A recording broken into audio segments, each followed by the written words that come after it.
A very good morning to you if you're here with us in Ghana and anywhere else in the world that it's morning, and good afternoon, good evening, and possibly good night if you're joining us from parts of the world where, you're a little ahead of us in terms of time. My name is Apioko Seyuram Ashong Abe, and I'd like to warmly welcome you to the Brand Conference 2025. This is the virtual exclusive edition. We're looking forward to building up to a larger in-person edition somewhere in November 2025. But for today, thank you for joining us online. I'm your moderator, I'm a poet, I'm a media practitioner, and also a creative entrepreneur. And it is my pleasure to be here with you today. Without further ado, we're going to go right into the program, and I'm going to introduce our keynote speaker for today, Michael A. Potter.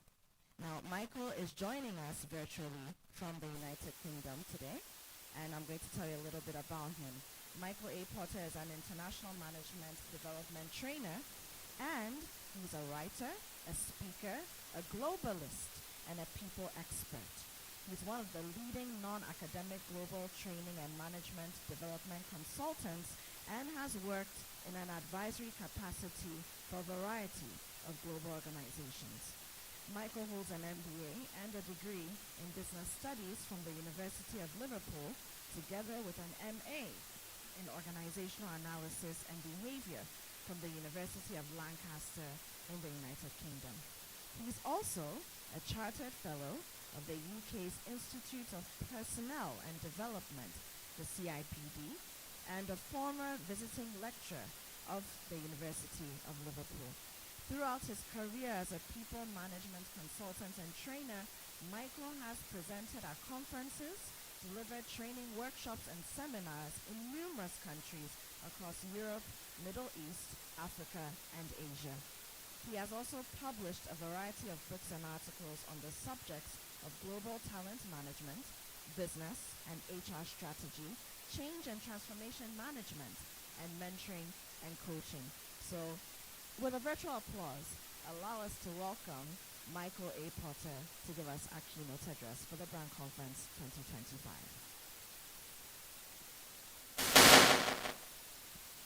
Good morning. Good morning. Yeah, good morning, Apioko. Thank you very much for the very kind introduction. It's a pleasure to be here speaking at the Brand Conference. And thank you very much for inviting me to speak.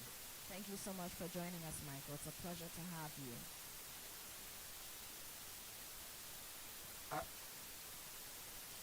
Now, would you like me to give a brief introduction or Yes, discuss a please. topic? Please go ahead. The floor is yours. The floor is yours. Okay, all right. I've got limited time. I've got limited time this morning. I'm available till 12 noon. So I think what I'd like to do, I've got some background noise. I can hear some of the technicians speaking, which is putting me off a little bit at the moment. Is it better now? So, yeah, that's better. Yeah. So, first of all, it's a great pleasure. You know, I've been visiting Ghana since 2004. So already over 20 years I've been coming to Ghana. So, you know, I'm well entrenched in the culture.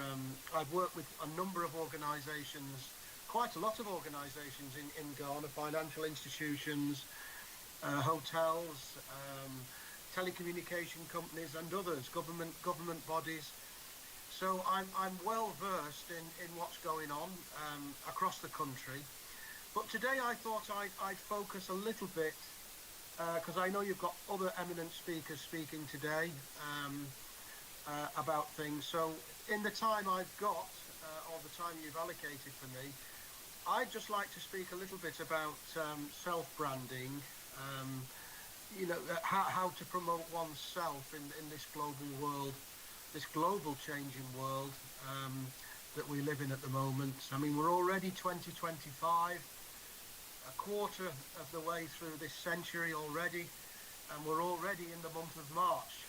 The first quarter, you know, of this year is coming to an end. How quickly time flies. So in terms of yourself. Um, my experience and understanding is that self-branding for any individual, wherever you live in the world, whether it's in Africa, Asia, the Middle East, Europe, it's the same. You have to look after your own brand. And good brands are very, very difficult to come by, but very easy to lose.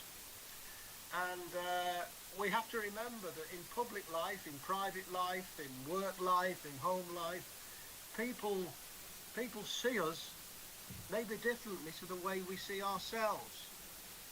So I think image and behaviour is of key importance for anybody, no matter what capacity they're operating in. Whether they're a professional presenter working for TV, whether they're a sports person, whether they're a manager of a hotel, somebody working in a manufacturing role, a waiter or a waitress, it's the same. People see you and they might not even know you, but they look at you and they have their perception about you, even without knowing you. So, what I'm trying to say here is that behaviours are very important. The way we behave, the way we commit ourselves to what we do. And I think one of the most important things is self-discipline. To have a good brand means that you must have self-discipline. You can shine the light in public life, but let yourself down privately by some of the things that you do outside of the workplace, for example. So it's very difficult to keep your brand 100% all the time. There's always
to have the opportunity to go to university. I was very lucky, very, very lucky to be able to go to university.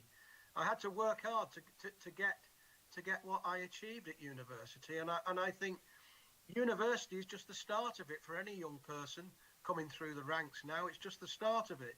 Just because you have a university degree doesn't necessarily mean that you're going to be successful in later life.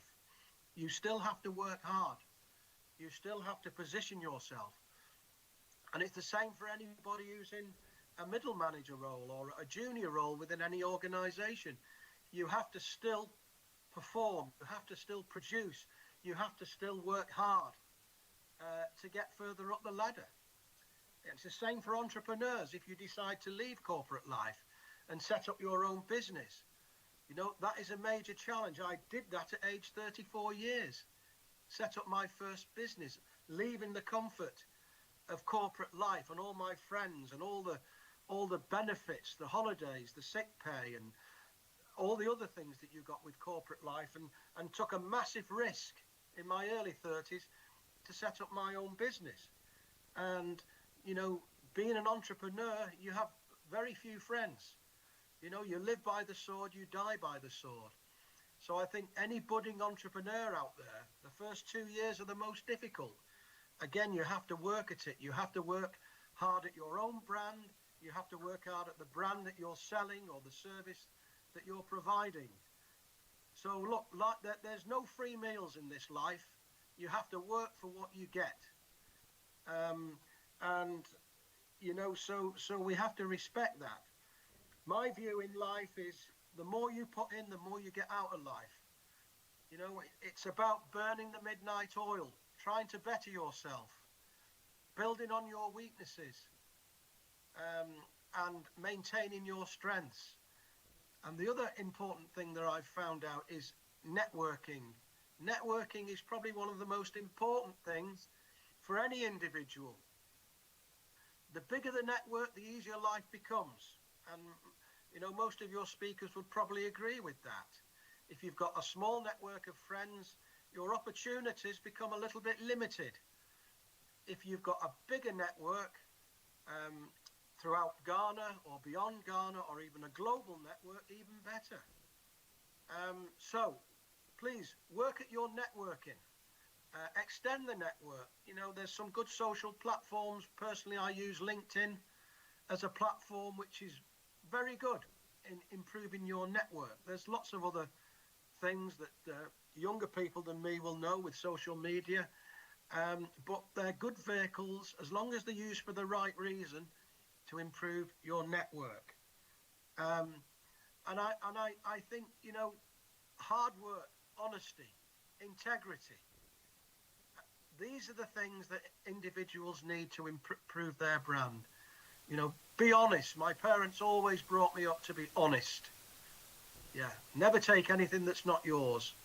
And always say thank you. Always be on time. I know we're starting a little bit late today, but, you know, timekeeping is of particular importance, particularly if you're attending a meeting. If you get a reputation for being late, it affects the brand. So I always put my watch 5 or 10 minutes fast, so that when I look at my watch, I know I'm going to be there a little bit earlier than planned. Always best to be early than to be late. And these are some of the things that as individuals we need to work on. So I don't want to be here pontificating to anybody, but look after your own brand. You are your own brand. What you say, what you do, what you wear, where you go is your brand. You are the protector of your own brand, and only you can be the one that decides your future brand. So I think at that moment in time, that's my opening statement.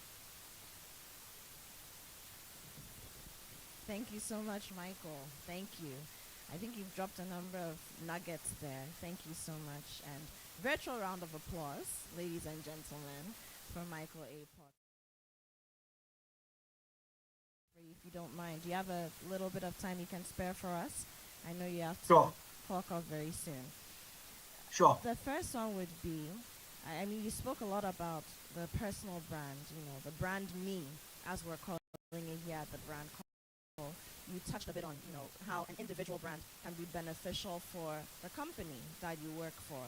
And then if you're an entrepreneur, how if you yourself are not branded properly or positioned properly brand-wise, you cannot have a great brand that you're working for as an entrepreneur, that you're building as an entrepreneur. But I'd like to just probe that a bit. I think we live in a world now where everybody is extremely self-conscious and I dare say selfish to some extent. Everybody's thinking about the me, me, me, me, me. How does a person, when it comes to branding the company or branding the community that they find themselves in, how does a person position themselves to be the best to build the bigger brand for the company or the community that they're part of? Okay, yeah, well, everybody wants to be the best, and for any young person to strive to be the best is very good. Our parents, probably when we're growing up, always wanted us to be the best in class, the best at college, having the best grades, and sometimes that happens, but in a lot of cases that doesn't happen. We can't always be the best, but we can strive to be the best. That would be my view on that. And I think, to be the best, having worked both in corporate life, having worked, extensively for the last number of years as an entrepreneur, I think it's all about stickability, being able to stick to your guns, being able to change, reinvent yourself is very important. I like that word, stickability. Stickability. Stickability means, yeah, I hope you like the word. I mean, stickability means that, stick to what you believe and don't be deterred from your beliefs. But sometimes maybe you have to adjust things slightly to get where you want to be eventually. But having stickability, having the tenacity to succeed, yeah, in what you want to do. Some people want to be the best in the corporate world. They want to get to the top of the ladder. Well, that doesn't come by chance. Not everybody can be a CEO in a company. It takes a certain amount of patience, skill, network, contacts, opportunity, putting yourselves out to be able to get there. But I think, going back to what I was saying earlier, reinventing yourself is very important. I believe in a person's career, every 7 years, things are changing that much. I mean, look at where we are now with technology, compared ourselves to, say, 10 years ago. It's everything has changed, and the pace of life is very quick. So what we have to be able to do is to reposition ourselves and to be able to reinvent ourselves in some cases to carry on doing what we want to do. Maybe we have to move with technology, because there's some organizations that didn't move with technology and ended up defunct because they didn't look into new ways. So I think reinventing yourself is very important as well. I think you also got to ask yourself the question with, what do you want to do with your life? You can work anywhere in the world now. These laptop warriors, working all over the world now in a remote. Even the way of work is changing. We don't all go to our offices 9 till 5, Monday to Friday now. We don't do that anymore in a lot of cases.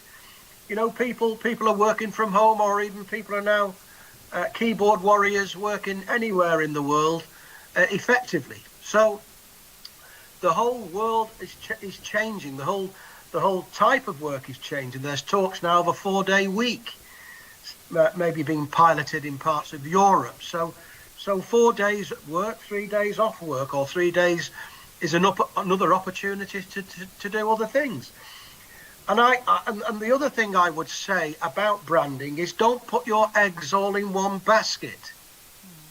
Don't put all your eggs in one basket. Think of life and success as income streams. What do I mean by income streams? Well, if you've got a job that pays you a salary and that's your main source of income, in this day and age, you're very lucky. Even to have a job. I know in Ghana, particularly for the younger people, it's very difficult now to get out of university life and onto the job market because opportunities now are few and far between. So I say to people, think of income streams.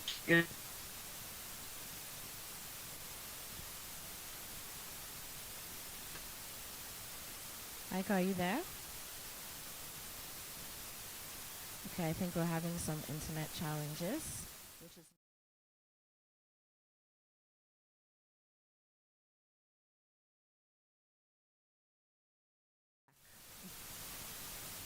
Can you hear me? yes, we can hear you now. So you left off where you Yeah. were saying that people should be thinking more about income streams as opposed to just that Yeah. one job that's paying them a salary every month.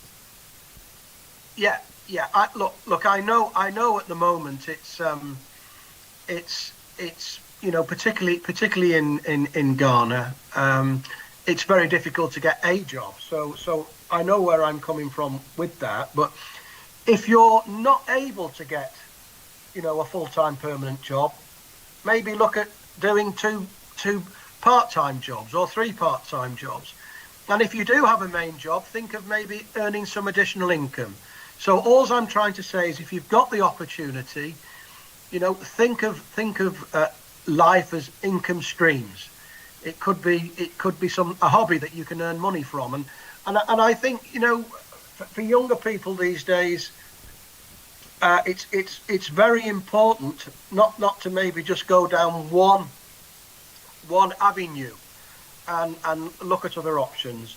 Reinventing yourself is very important. Coming up with some new product or new idea is also very important. We can't stay as we are forever. We have to change with the times, and we have to change with technology. We have to change with the way of work. Sometimes we have to leave the comfort zone of our homes, even our country, and explore pastures new. Some people want to go and work in other parts of the world. I know a lot of Ghanaian people now are studying in Canada and looking for opportunities in Canada, as an example. I know a lot of people in Europe are moving from North Europe to Southern Europe, where it's a little bit warmer to live, and creating a new life for themselves. I know a lot of people from Spain are going to live in Spanish-speaking South American countries for various reasons. So the world that we live in now, it's upwardly mobile. And as a famous politician in the UK said during Margaret Thatcher's time, a long time ago, if you can't...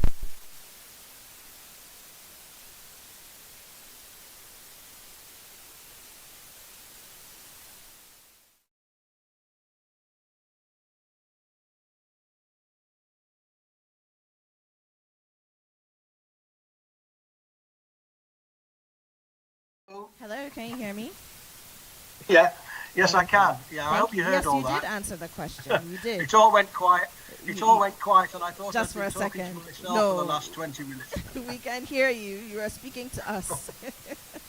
But Yeah, okay. I have another follow-up question for you before we let you Sure. go. Sure. When it comes to businesses and organizations, and again, communities and branding strategy, I know this would be a difficult question to answer in just 2 minutes, right, or 3, because we would have to be talking about, when you talk about business strategy, you're looking about at competitive analysis and the whole gamut of things, right?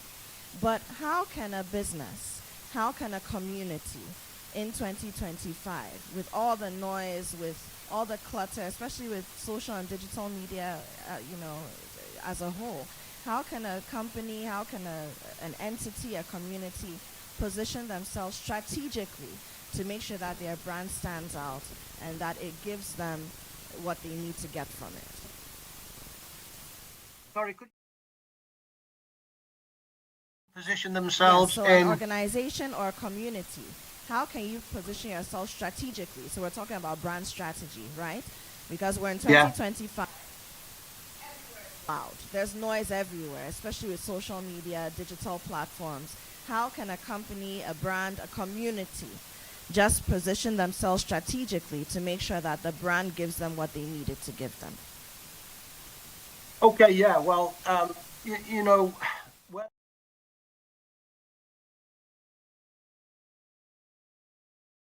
adequate planning. I mean, strategic. The word strategic means looking ahead, planning ahead. Um, Even when we look at planning now, everything's become a lot more short-termer. All organisations some years ago used to have 10-year plans. What's the point of a 10-year plan now? So everything has become more short-termism. When COVID came along, if you remember that, you might have had a 2 or a 3 or a 5-year plan, but COVID completely dismantled that and destroyed it.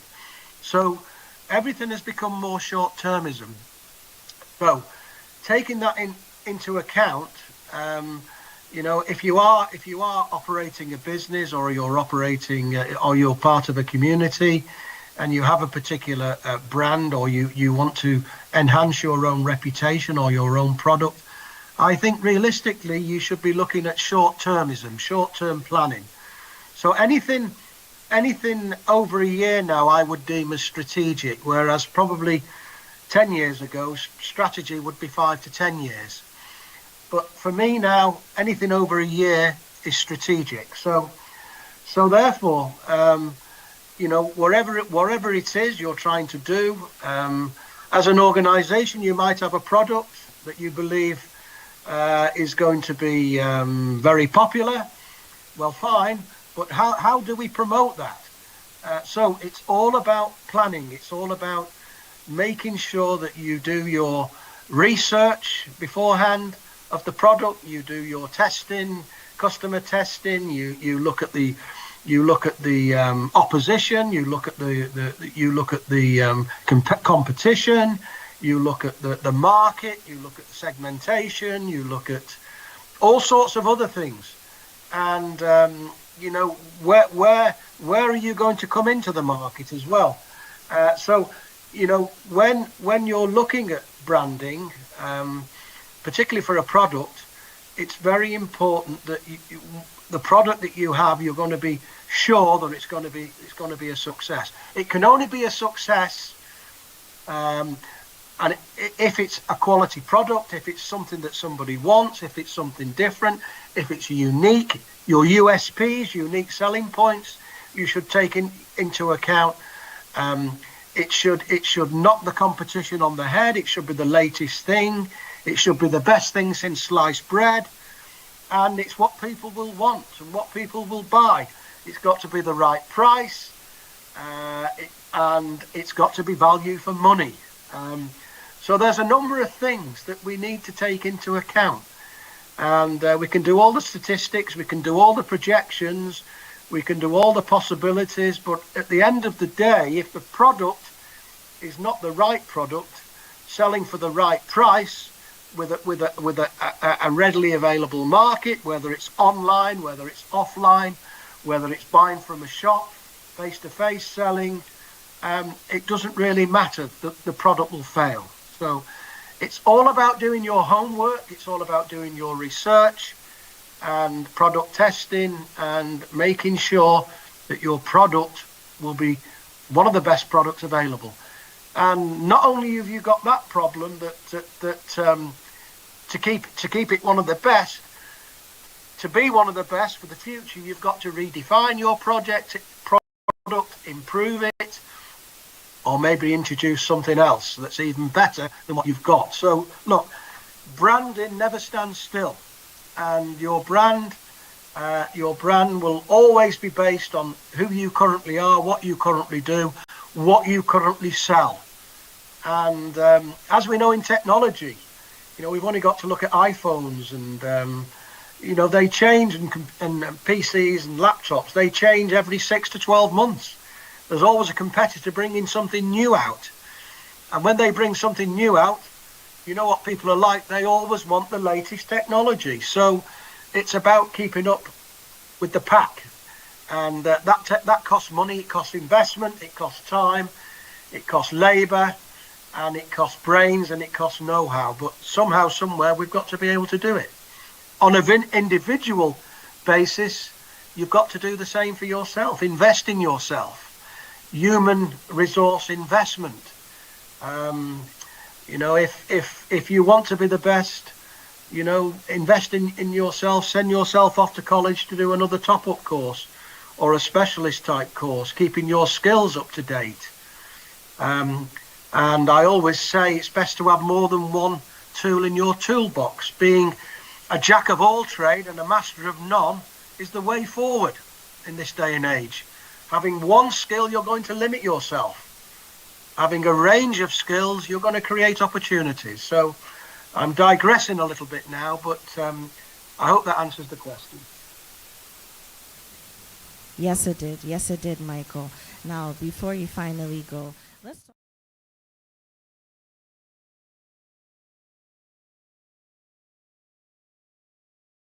Focusing on Brand Co, which is branding the company, the corporation, but also the community. And the third focus, last of the three, is Brand GH, Brand Ghana. And that's a big thing for us here in Ghana now because we're going through a lot of economic challenges and we are still very import heavy. And we know what that means in the scale of economics, that we're importing so much, and so, we're fighting with Forex and whatnot. And now we're dealing with aid that has been cut. We've been very big on aid.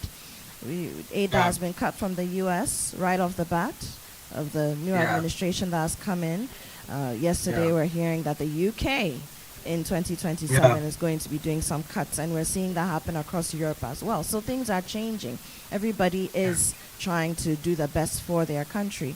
How can Ghana, and I know you've worked with Ghana along the three different things that we've spoken about, branding individuals, branding companies, communities, and branding Ghana, because you have worked with Ghanaian government institutions. How can Ghana look at the Ghanaian brand and make it more attractive to get us out of this rut that we find ourselves in? What are some of specifically the branding, ideologies or ABCs that we're overlooking and that we really need to pay attention to? Yeah. Well, I'm a regular visitor to Ghana. Months ago, I'm really looking forward to my next trip in 2 weeks' time, where I'll be coming back to Ghana mid-March till the end of March. And since I was there last time, of course, there's been a change in government. Mr. Mahama now has become your new president, along with his new team. It's early days yet, and he's setting up his team and appointing various individuals to various positions. But I think from I remember the good times in Ghana. When I first started to come in 2004.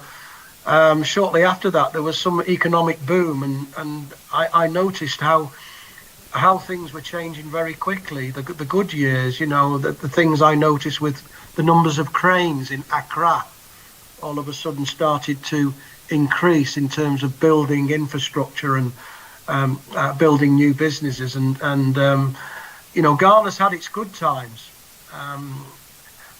but I think more recently, the country has economically been not as successful as it has been in past years. And but if I look at Ghana outside of Ghana and give a helicopter view from how maybe people who don't live in Ghana see Ghana as a country, and some of the things that. Because I know the country very well. I mean, Ghana's got a lot of things going for it, and I'd like to talk about those things first. As a country, I think your population, Ghana's population, is it about 20 million now? We're about 34 million now. Just about 34 million now. Sorry. 34 million population, but amongst that population is a very, very lot of young people, age range from say 15 to 30. Yes, that's And right. In so, fact, the largest group within the population now is 14 years and below. And about yeah, 74.4% of the population is between 18 and 35. So it's a very young yeah, population. yeah. So what the point I'm trying to make here is that Ghana has a lot of young people who are not yet onto the job market or will be available for the job market, and it's a very, very young population compared with a lot of other countries. So the potential there is, there's a massive opportunity there with its young population, both for the country itself and also, I suppose, if we look at the brain drain, providing expertise and skills around other parts of the world, particularly in nursing, as one example. But sometimes at the expense of losing nurses, which could also be a challenge. But how people see Ghana then, well, and what is it standing? Well, I think one of the first things in Ghana's favour is the security and peace. The security and peace of the nation. And that is a big thing, I think, for individuals outside of Ghana, particularly if they want to invest in infrastructure or in business. The peaceful the peaceful brand that Ghana has, is certainly in its favour. Also, the issue of political stability. You have the NDC and the MPP, major parties there, and recently power has been handed over. There was one or two skirmishes, but nothing untowards, and the handover has gone quite seamlessly from one government to another. So I think the political stability is another big tick in the box for Ghana's brand, and that's a good thing. The recent sort of introduction of tourism that Ghana's now offering, particularly with the return, what was the program called? Encouraging Americans to return back. Beyond the return. Yeah. And the advent of that and the take-up of that, and also the investment in tourism in Ghana is a big opportunity. I mean, the climate is fantastic. I can't wait to get some sunshine on my back. It's been freezing here in the UK for the last 3 months. So your wonderful climate, the potential for development of resorts, it has still not yet really been envisaged. It's not been delivered, but it takes investment. But there's lots of opportunity. The coastline of Ghana there provides, a great opportunity for tourism. The other thing I think in its favour is the sport, and the football in particular.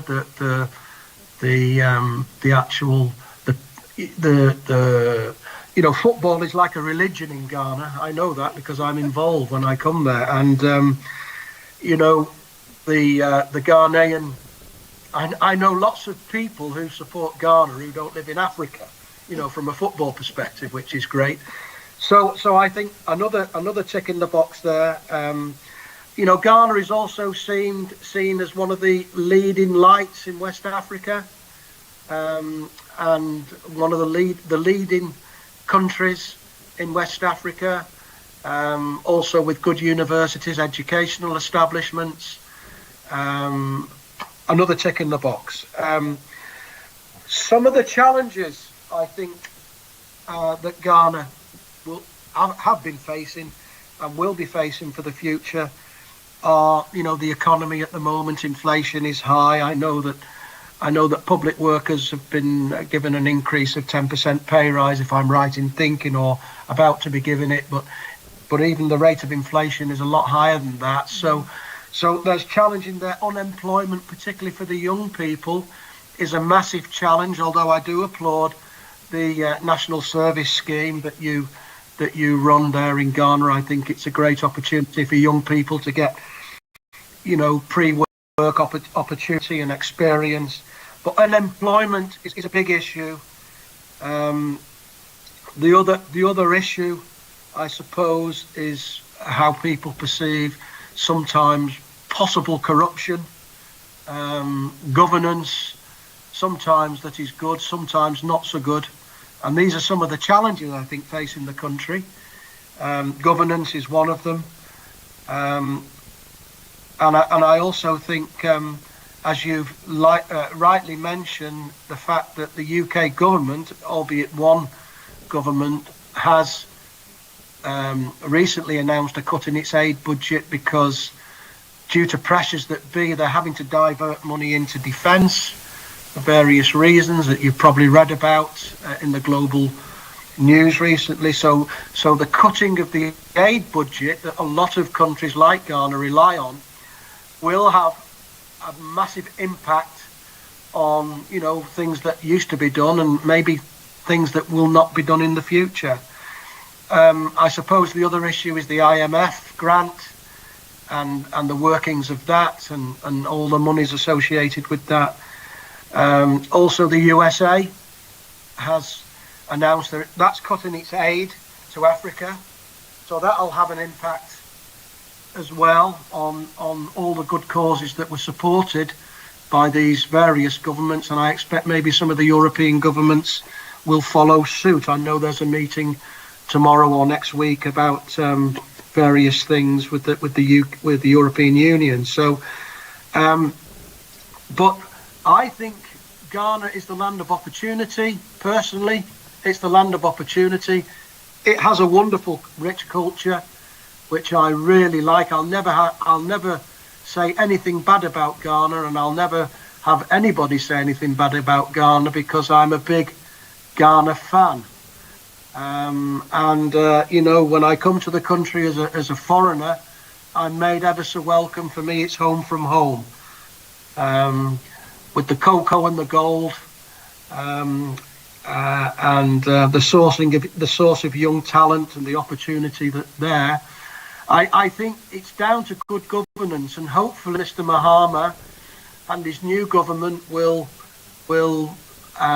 hopefully get things going in Ghana, improve things, improve opportunities, improve infrastructure, and get the country back on its feet again where it should be.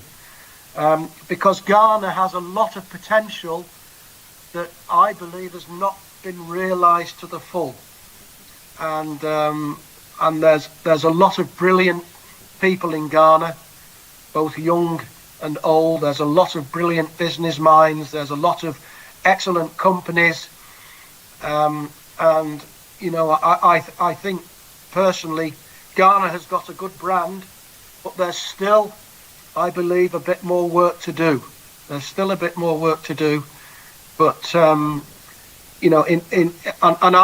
like to see, Ghana become, the leading African nation, which it is in many cases, but I'd like to see it even become more stronger and more prosperous. But that will take a lot of work. I hope that answers the question. Yes, it does. Thank you. Thank you so much, Michael. Thank you. Now we're heading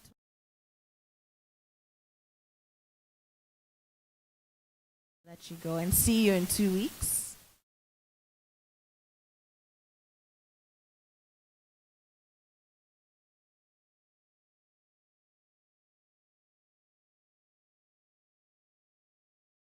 Wonderful rest of the day, and I know you've got some very invaluable insights that you want to share with the listeners, and I'm sure that they're going to learn an awful lot by tuning in today and listening to your panel of experts and yourself expand their knowledge onto them as well. And I just wish you all the very best, and I hope that all the listeners have a very informative day. And also not to forget that the main event is in November of this year, and I do hope to be there in person, and I'm looking forward very much to that. So looking forward to seeing everybody again in 2 weeks' time, and get my sun cream ready and my sun hat. So that's all I have to say. Thank you ever so much for listening to me. and it's always a pleasure. Anything to do with Ghana, I'm always on hand. I'm a big fan, and looking forward to my return. Thank you very much. Thank you so much. Thank you so much, Michael. Michael A. Potter.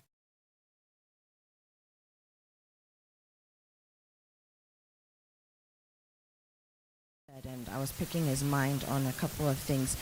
You are here at the Brand Conference 2025. If you're joining us for the first time since we began, you're very welcome. My name is Apioko Seiram Ashong Abe. I'm a poet, media practitioner, creative entrepreneur, and I'm steering the affairs here today. You just heard Michael A. Potter. He's our keynote speaker for today. He's an international management development trainer, and now we know that he's an honorary Ghanaian as well.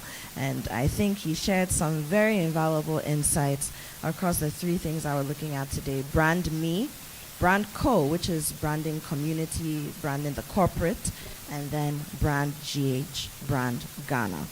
Now, we're going to go right on with the program. We're moving into a very special session. It's a panel discussion, and we're talking about personal branding, Brand Me. So this is the Brand Me session. And we're going to be talking about some very interesting things, looking at the role of personal branding in career success.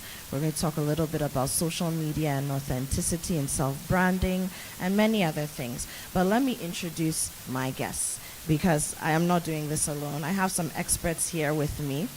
And the very first on my list would be a man that many of you should know, and if you don't know him, I don't know why you don't, but you should know him today by the time we're done, Adjetey Anang. Now, Adjetey Anang is an actor. He's probably one of Ghana's biggest exports. We're talking about branding. Ghana is one of Ghana's biggest exports when it comes to the creative arts and to the film industry. He's affectionately known as Pusher. Sorry about that. He's affectionately known as Pusher from his iconic role in the TV series Things We Do for Love. If there are Gen Zs here, they might not know what it is, but you can always do the research. It's popular enough for you to find out. And he's a celebrated Ghanaian actor, a mentor, and a creative professional.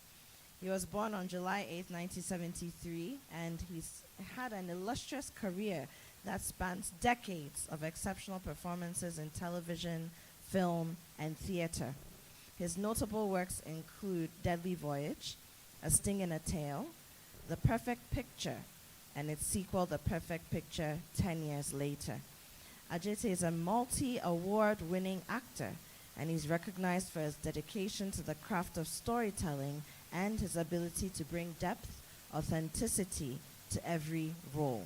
In 2022, he won Actor of the Year at the exclusive Men of the Year, that's the Emmy Africa Awards, solidifying his status as one of the finest actors, not just in Ghana, but in Africa. Adjetey Anang is not just an actor, he's a beacon of creativity, innovation, and excellence, and he's representing the best of Ghanaian talent on the global stage. Virtual round of applause for Adjetey Anang. I'm going to introduce as well a man who really needs no introduction, but I'll introduce him all the same, Reverend Daniel Ogbami Tete. He's a senior pastor of the New Creation Chapel International. Now, Reverend Ogbami Tete is a seasoned professional with over 20 years of experience in investment banking, serving as head of asset management and research at DataBank and the DataBank Group. And then he's held prominent roles, including vice president of the Ghana Securities Industry Association. And he's a chairman, or has been the chairman of the board of the Ghana Investment and Securities Institute, the GISI. Additionally, he briefly lectured at many places, but I'll highlight a few of them. So he lectured in marketing at the University of Ghana Business School from 1996 to 1998. He's a prolific author, and Reverend Tete has written several articles and 2 books, including the bestseller, 31 Days to Financial Independence. And it's a great book. If you haven't read it, look for it. His academic achievements include a BSc in administration, first class, we have to add, very important. He has an MBA in marketing from the University of Ghana, a postgraduate diploma in corporate finance and management from Sorbonne University in Paris, and he has an honorary doctorate in management and Christian leadership from the International Christian University. He's also the senior pastor of New Creation Chapel International, a charismatic church based in Accra. So virtual round of applause for this man of God who is ministering in many ways, including through finance, Reverend Ogbami Tete. And last on my panel for this, but definitely not the least, Papa Arkhurst. He's a distinguished Toastmaster. If you don't know who the Toastmasters are or who a Toastmaster is, again, you have some research to do, and it's very easy to find out. Papa Arkhurst is a highly accomplished professional with extensive experience in public speaking coaching, leadership development, and workshop facilitation.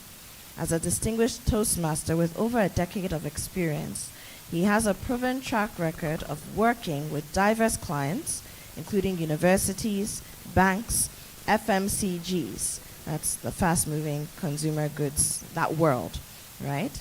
And other organizations to deliver impactful training and strategic sessions.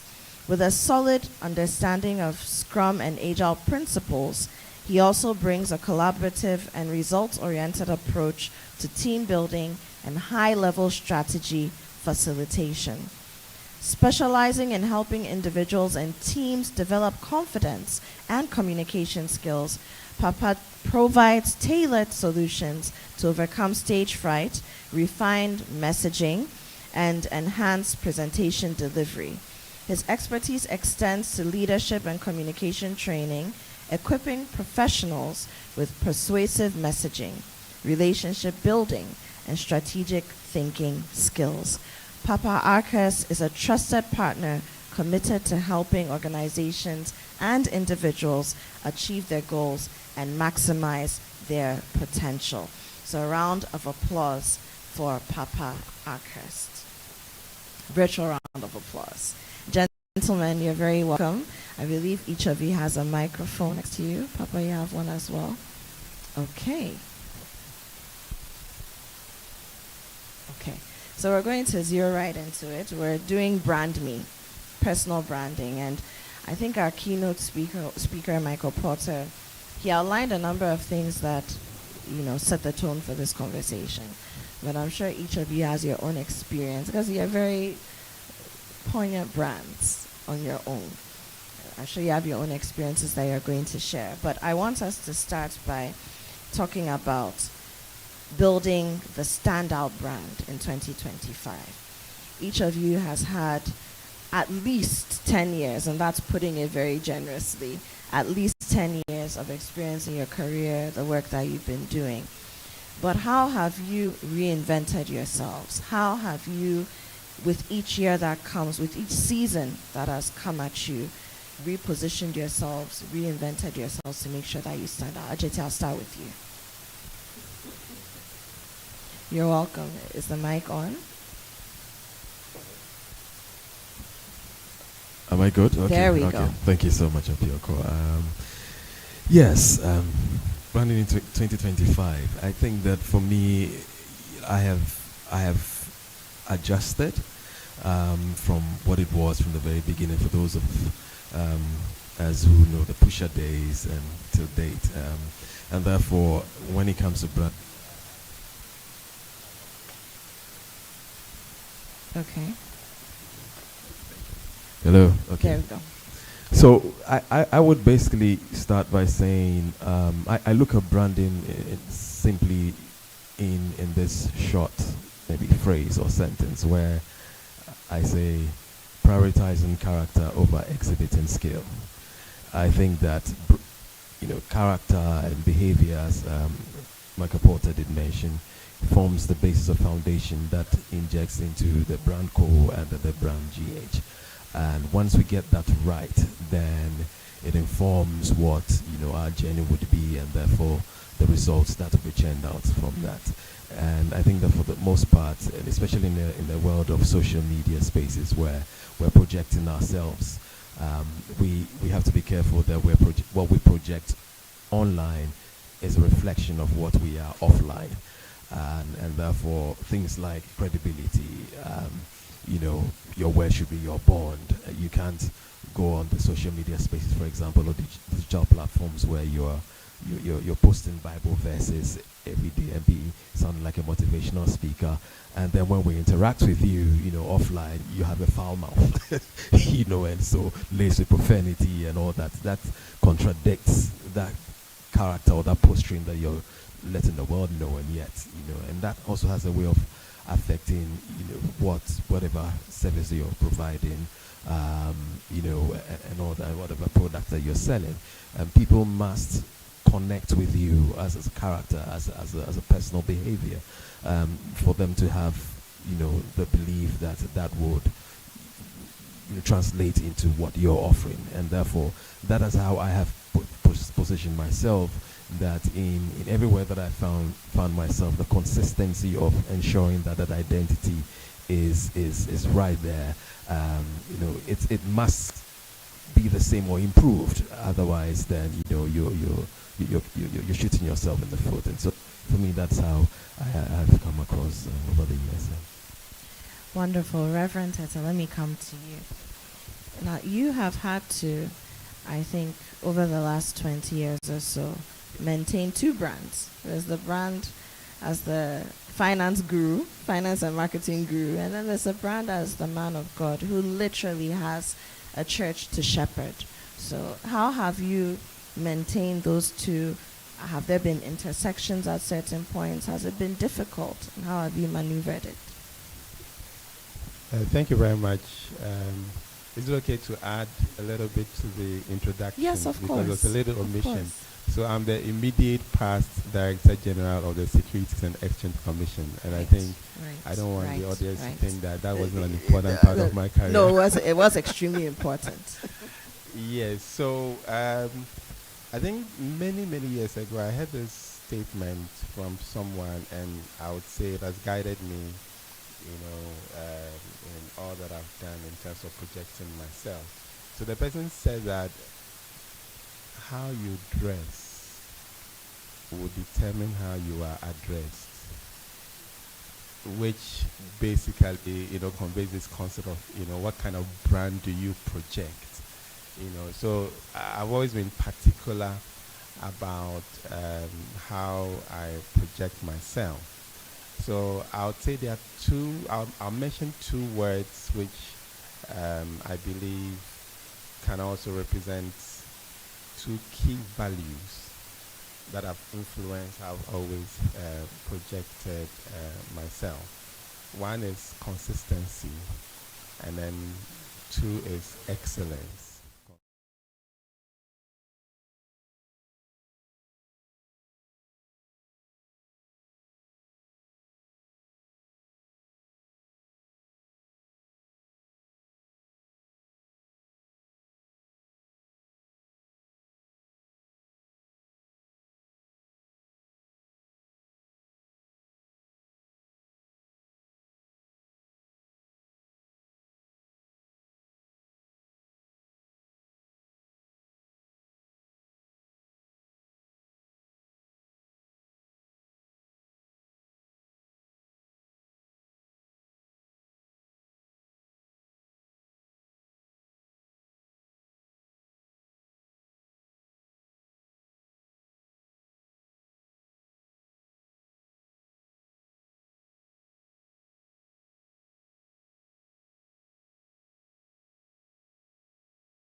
Some things on social media, and then when we interact with you, it's a different story. So consistency has been one of the things that I hold dear, and I talk about it, and I do my best to live it.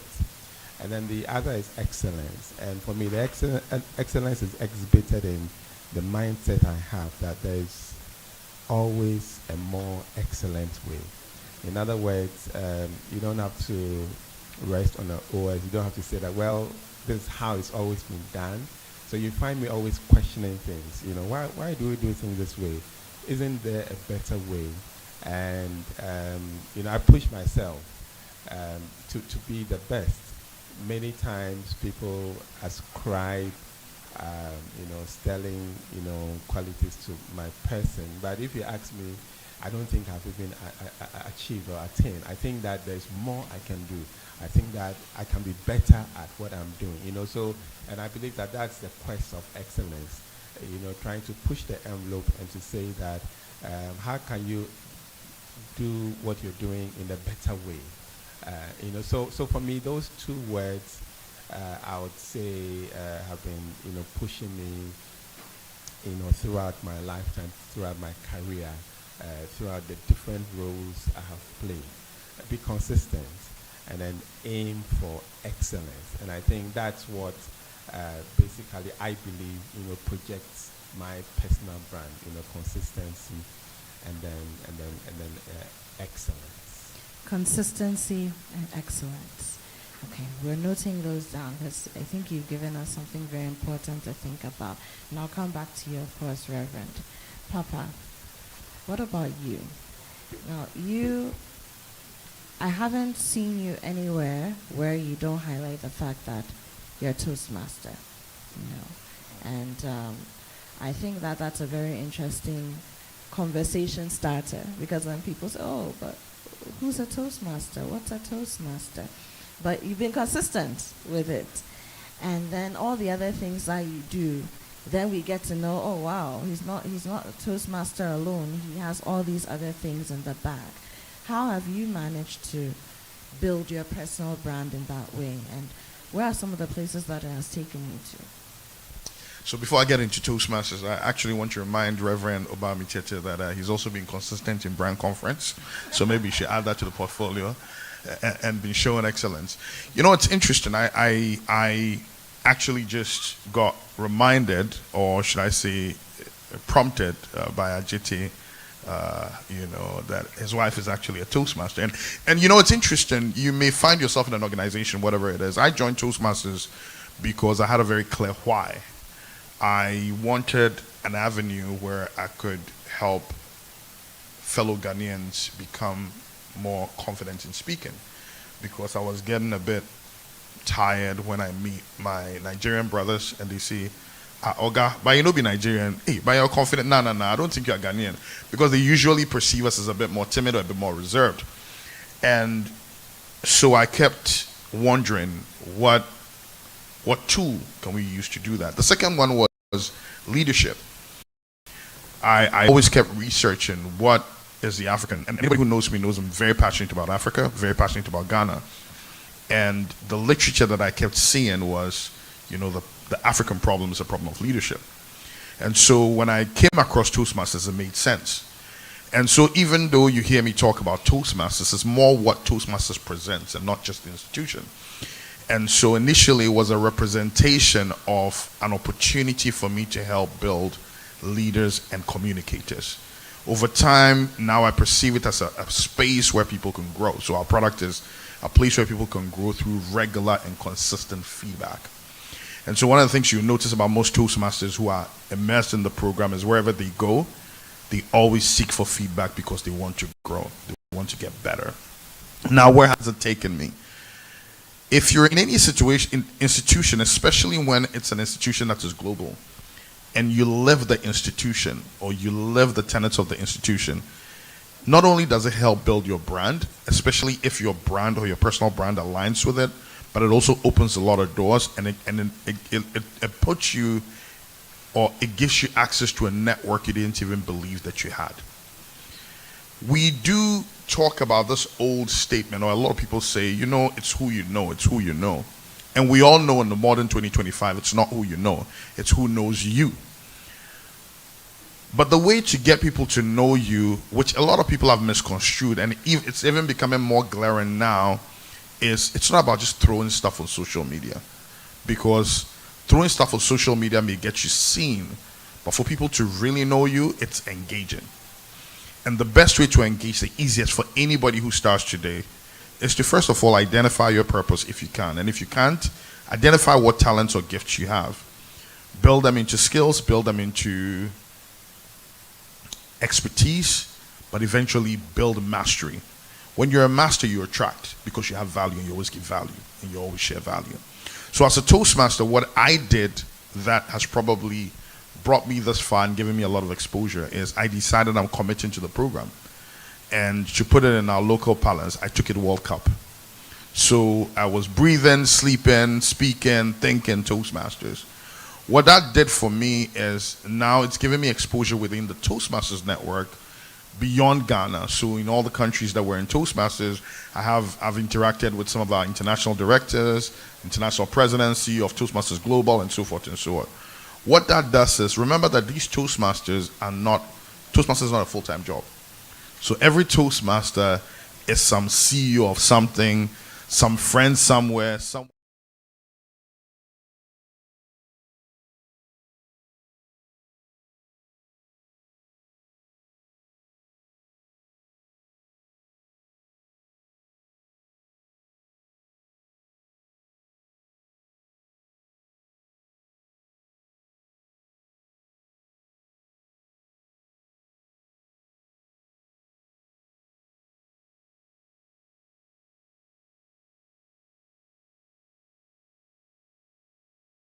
and when you do that consistently over time, your personal brand will just come out and it will lead you to places.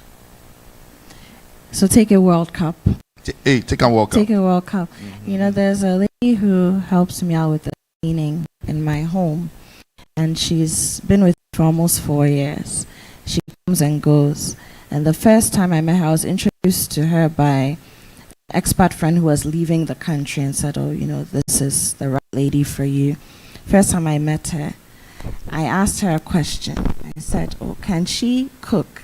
Can she help out with the cooking as well? She said, Mommy, me the best cook. It's me a professional cleaner. So per se, me chicha in toast, ni onions, ni sanya, but I am a professional cleaner. And I was blown away because she knew who she was. And truly, when the woman enters the house, you know she's been there, you know.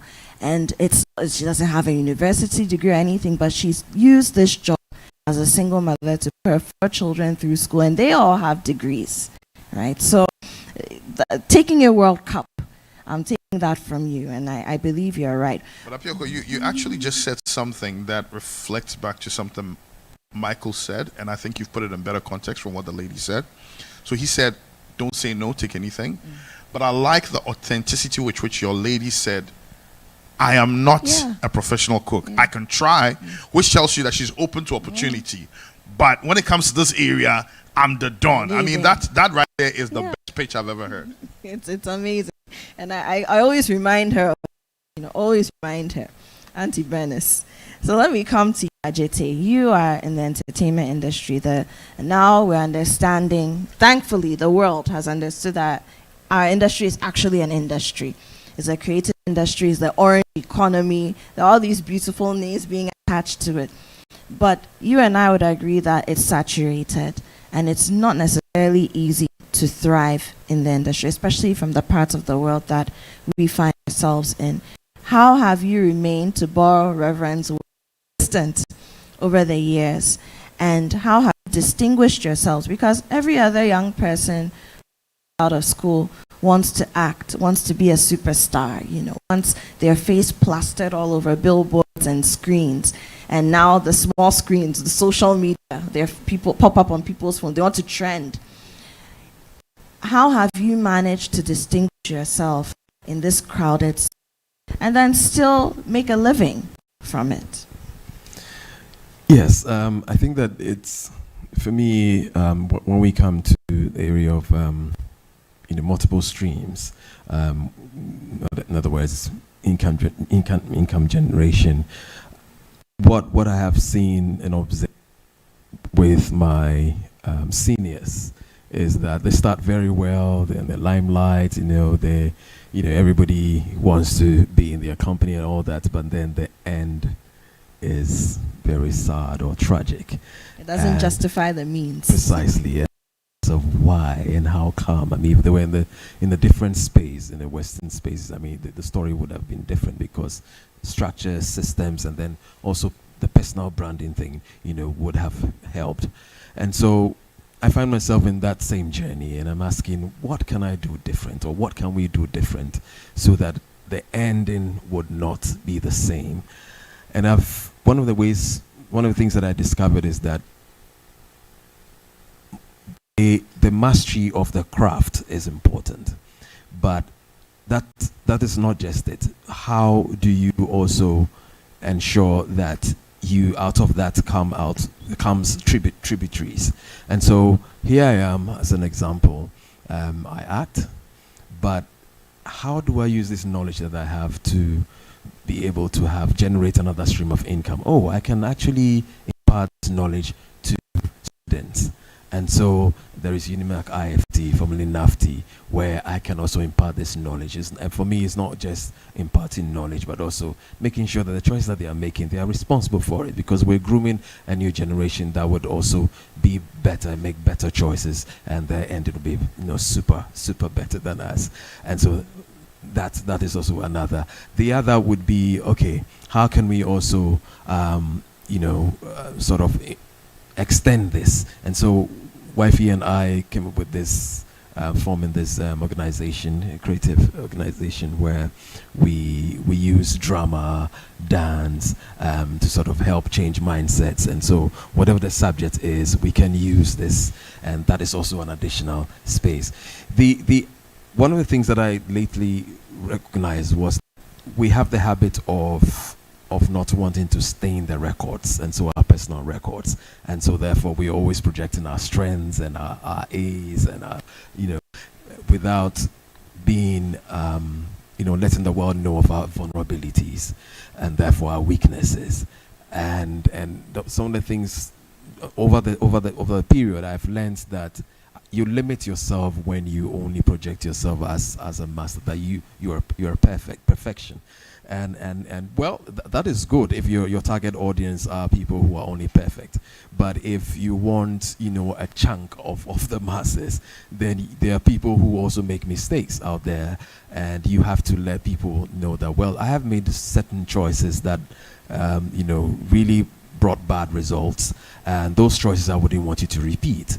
That in itself, opens up for people to kind of, oh, if Ajete has made A, B, and C choice that I also made, then he's not superhuman. I mean, he's human, and therefore I can relate as well. Then I can go over to him with my issues and probably ask him, how did you, what choices did you make to get out of this problem or this, and therefore that also made me realize that I need to share my mistakes as well as my success stories, and that for me was something that I also learned around it, and that also opened me up for other opportunities. And so, for example, certain corporate organizations will come in like, oh, having gone through this, come let's have a talk with my staff or this, and it's paid, so every now and then I'm learning to see how I can, expand this craft into spaces that would also generate income for me. And as Reverend said, what are you doing? What edge are you having over the other person? Consistency in time, for example. I mean, I always say that, look, we sort of shoot ourselves in the foot when collectively we're not subscribing to the dictates or terms of agreement. We're supposed to report on set at 7 a.m. and then we end up reporting at 12 noon. A production that should take about 3 weeks have to extend to 4 weeks because we're starting late, and so there's a carry forward always. That is more money for the producer, and then at the end of the day he puts out the product out there, and then he's not able to recoup the profit. He's not able to do another movie for you to be casting in a production. And so the little things that we need to do together so that we improve not just on ourselves but collectively in the space that we find ourselves. So these are a few of what I've been engaged in. Ajay, let me stay with you just for a little while. You wrote a book. This is about 2 years ago now. That's right. Yes, you wrote a book. And I'm a writer, so, I admire other writers. Reverend is here as well. Right. But what kind of space did you need to enter emotionally, mentally, to be vulnerable the way you were in your book?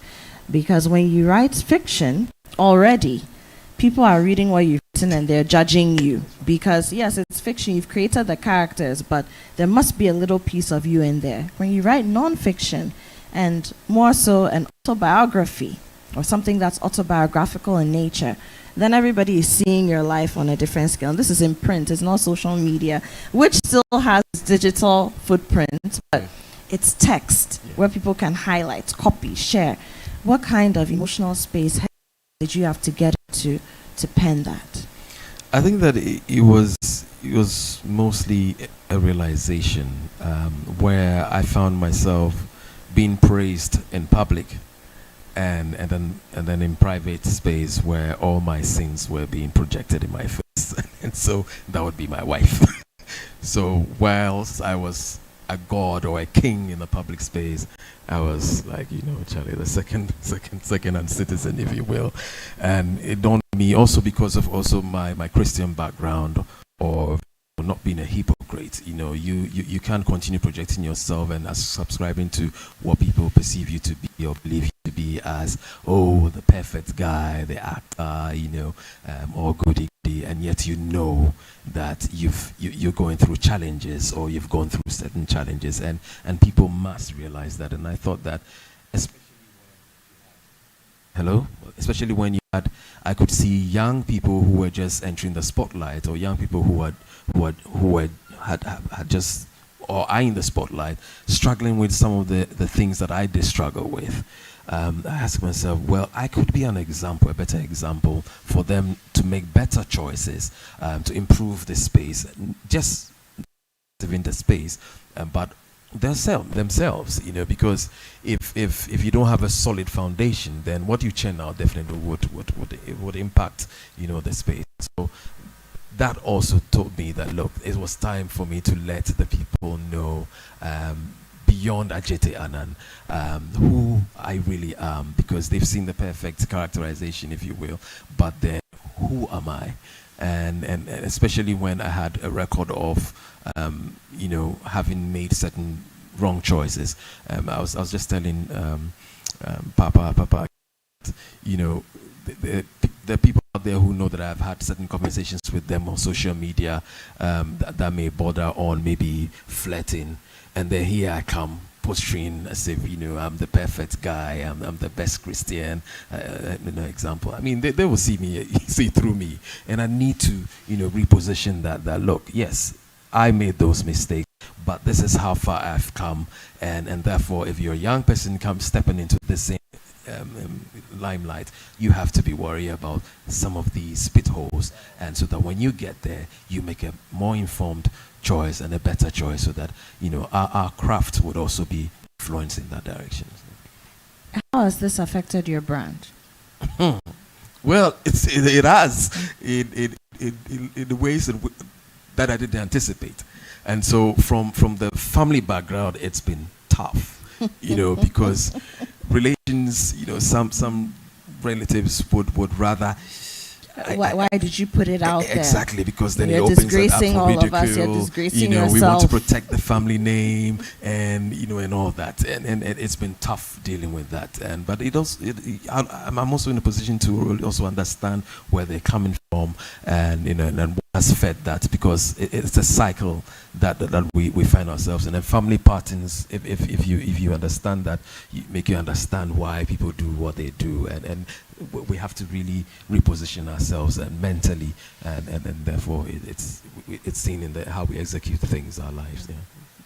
Wonderful, thank you, Ajete, for sharing. Reverend Tete, I'm coming back to you. Now, you have extensive. I mean, you've done the pinnacle of what you had to do, really, if you think about it, in the sphere of finance, marketing, and you spoke a lot about consistency, and I think we've all sort of piggybacked on that. How has consistency helped you to maintain the brand that you set out to maintain in the finance and marketing industry? I'll come to the man of God side later, but for finance marketing, how had consistency helped you? Right. So for marketing, let me say that I didn't actually do a lot of practice.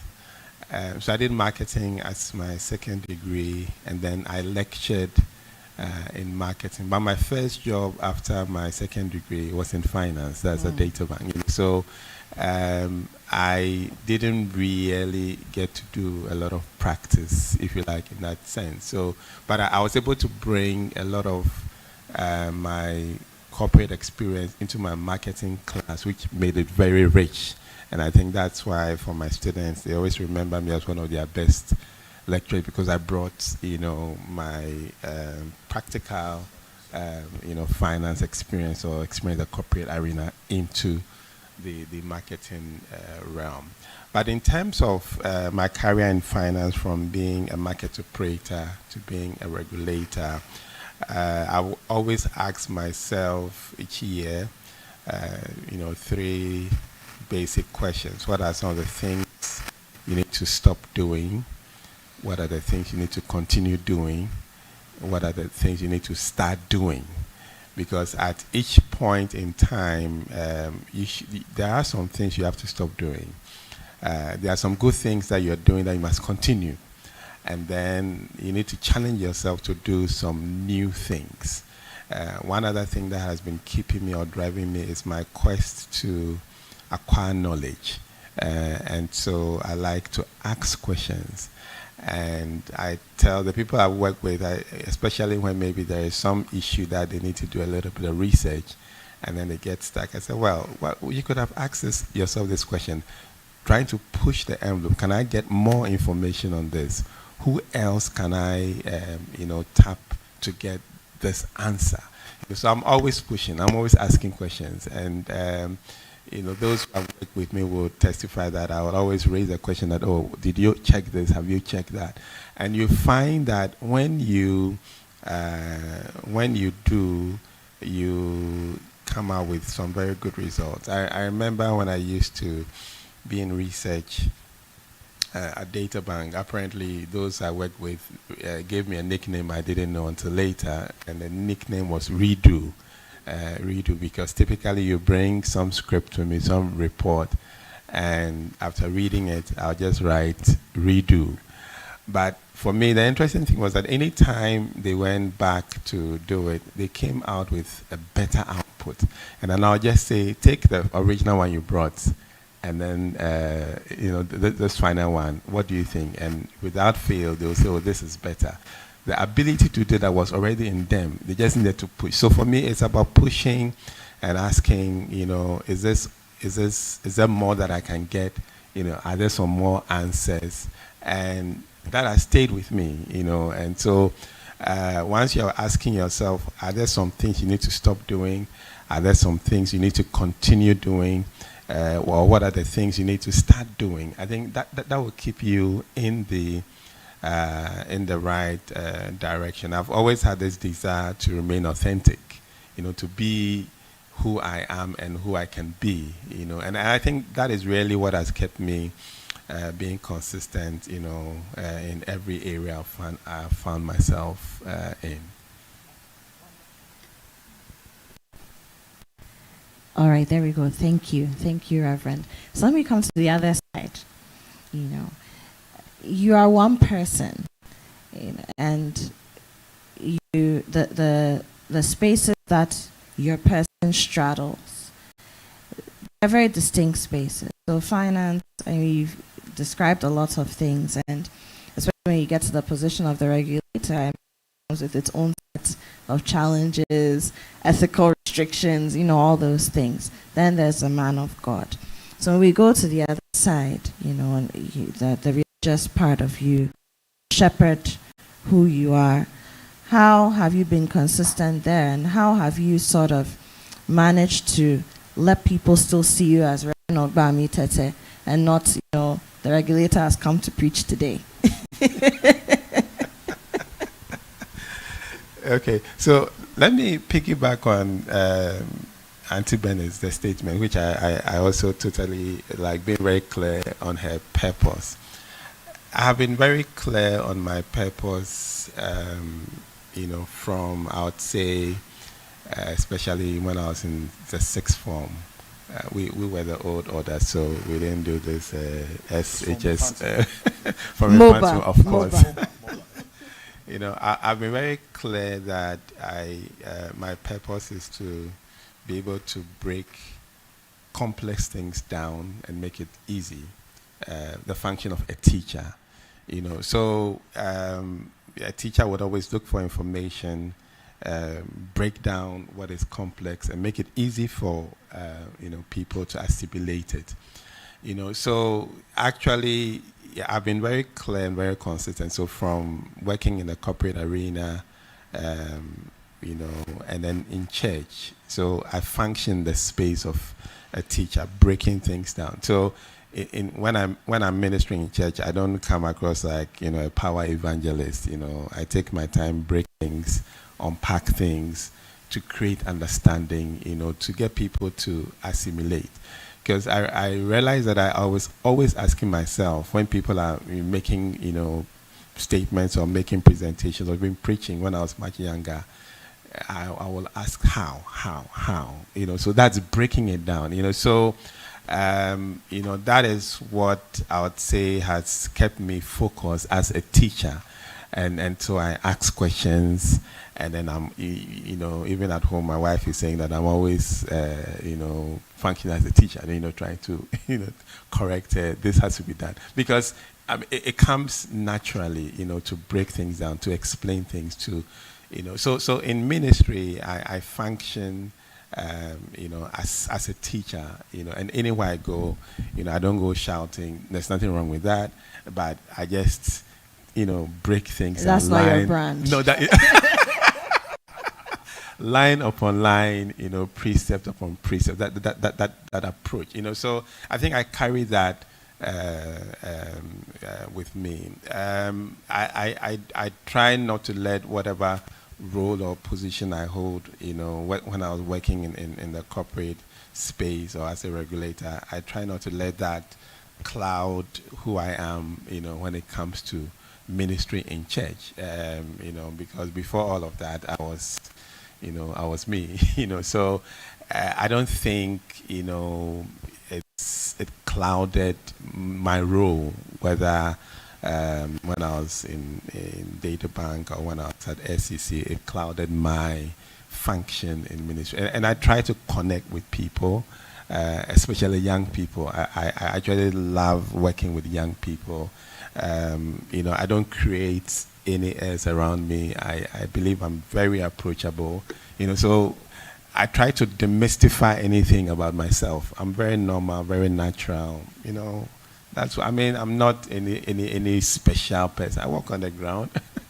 I eat the food. I just try to be myself, So I think I try to make it easy for people to connect and relate, So I believe that is what will make me flow in ministry without creating any unnecessary airs around me. Love it, Reverend. I'll be back. Papa, we're back at you for the time being. Now, by the way, I'm thinking about visiting Reverend's church, just to let you know. No. I've been seriously convinced. I really want to visit him.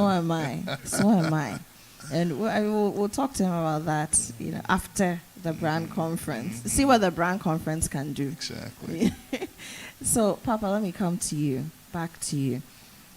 You work on multiple projects at once. Sometimes I see your posts. I don't always comment or respond. Like, this brother of mine, how? I thought I was bad, but how?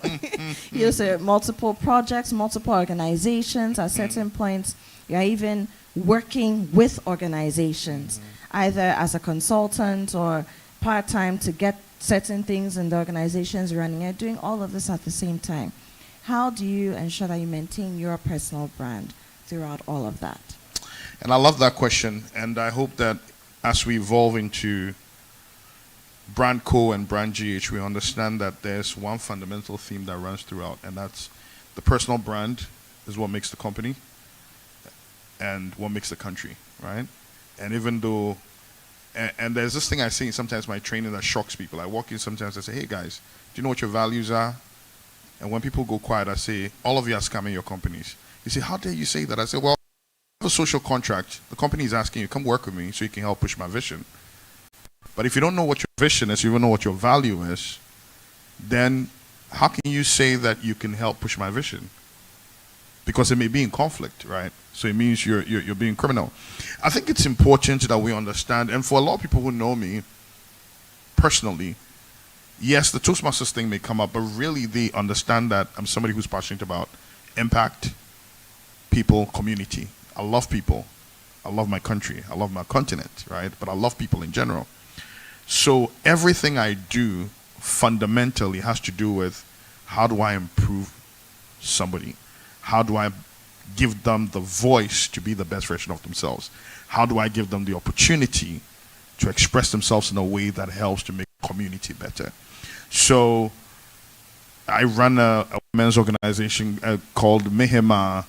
I'm asking myself every day, how do I make each individual lady in there better?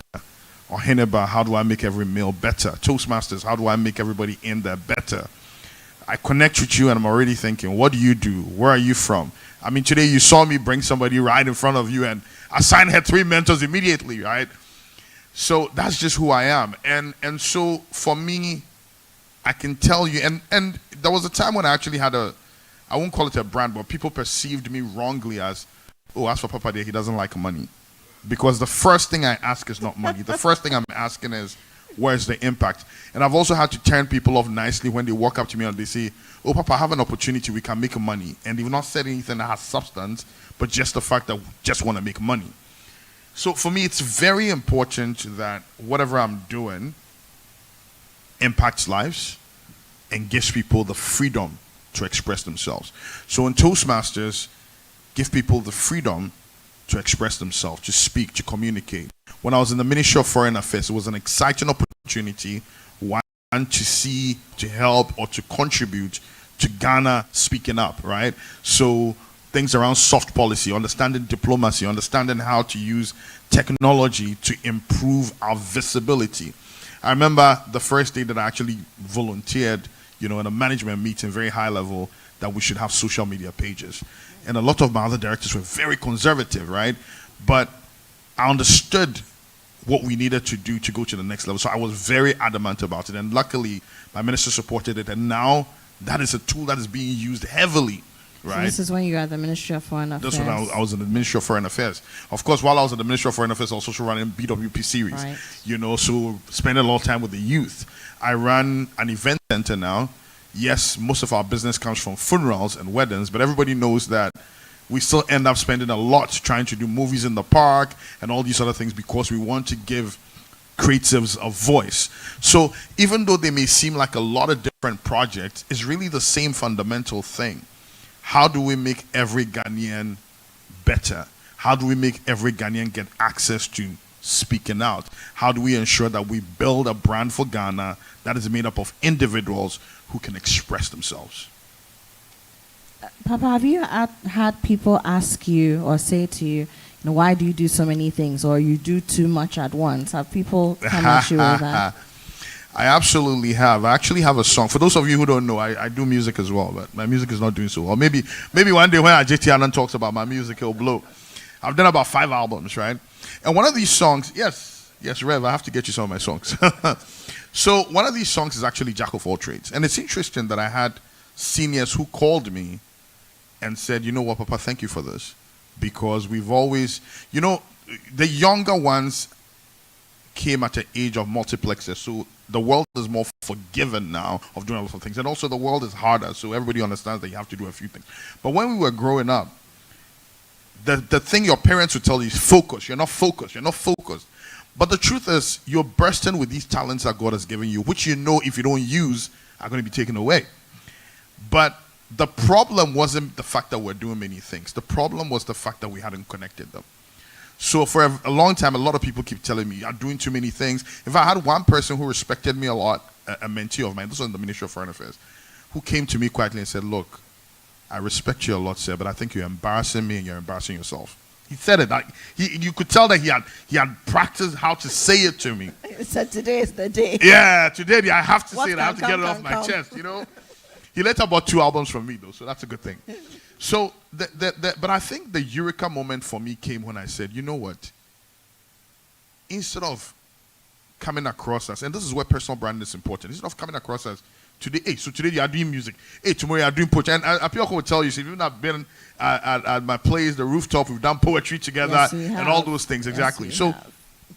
the question is, how do you now connect all these themes? And for me, it was hard crafting that, But then I realized, look, the music, the poetry, the writing, because I also have a book. I actually brought you a copy. I've given it to her, but I'll get you another copy. The writing, the communication, it's all forms of communication to empower, right? And so when it clicked, when I talk about everything I do, including even running the event center and everything, you realize that it's really one thing, but we're just using different tools. That's all it is. So it's the same brand, it's the same word, it's the same message, using multiple tools. So I'm not really doing a lot of different things. I'm just using multiple tools to direct that one single purpose.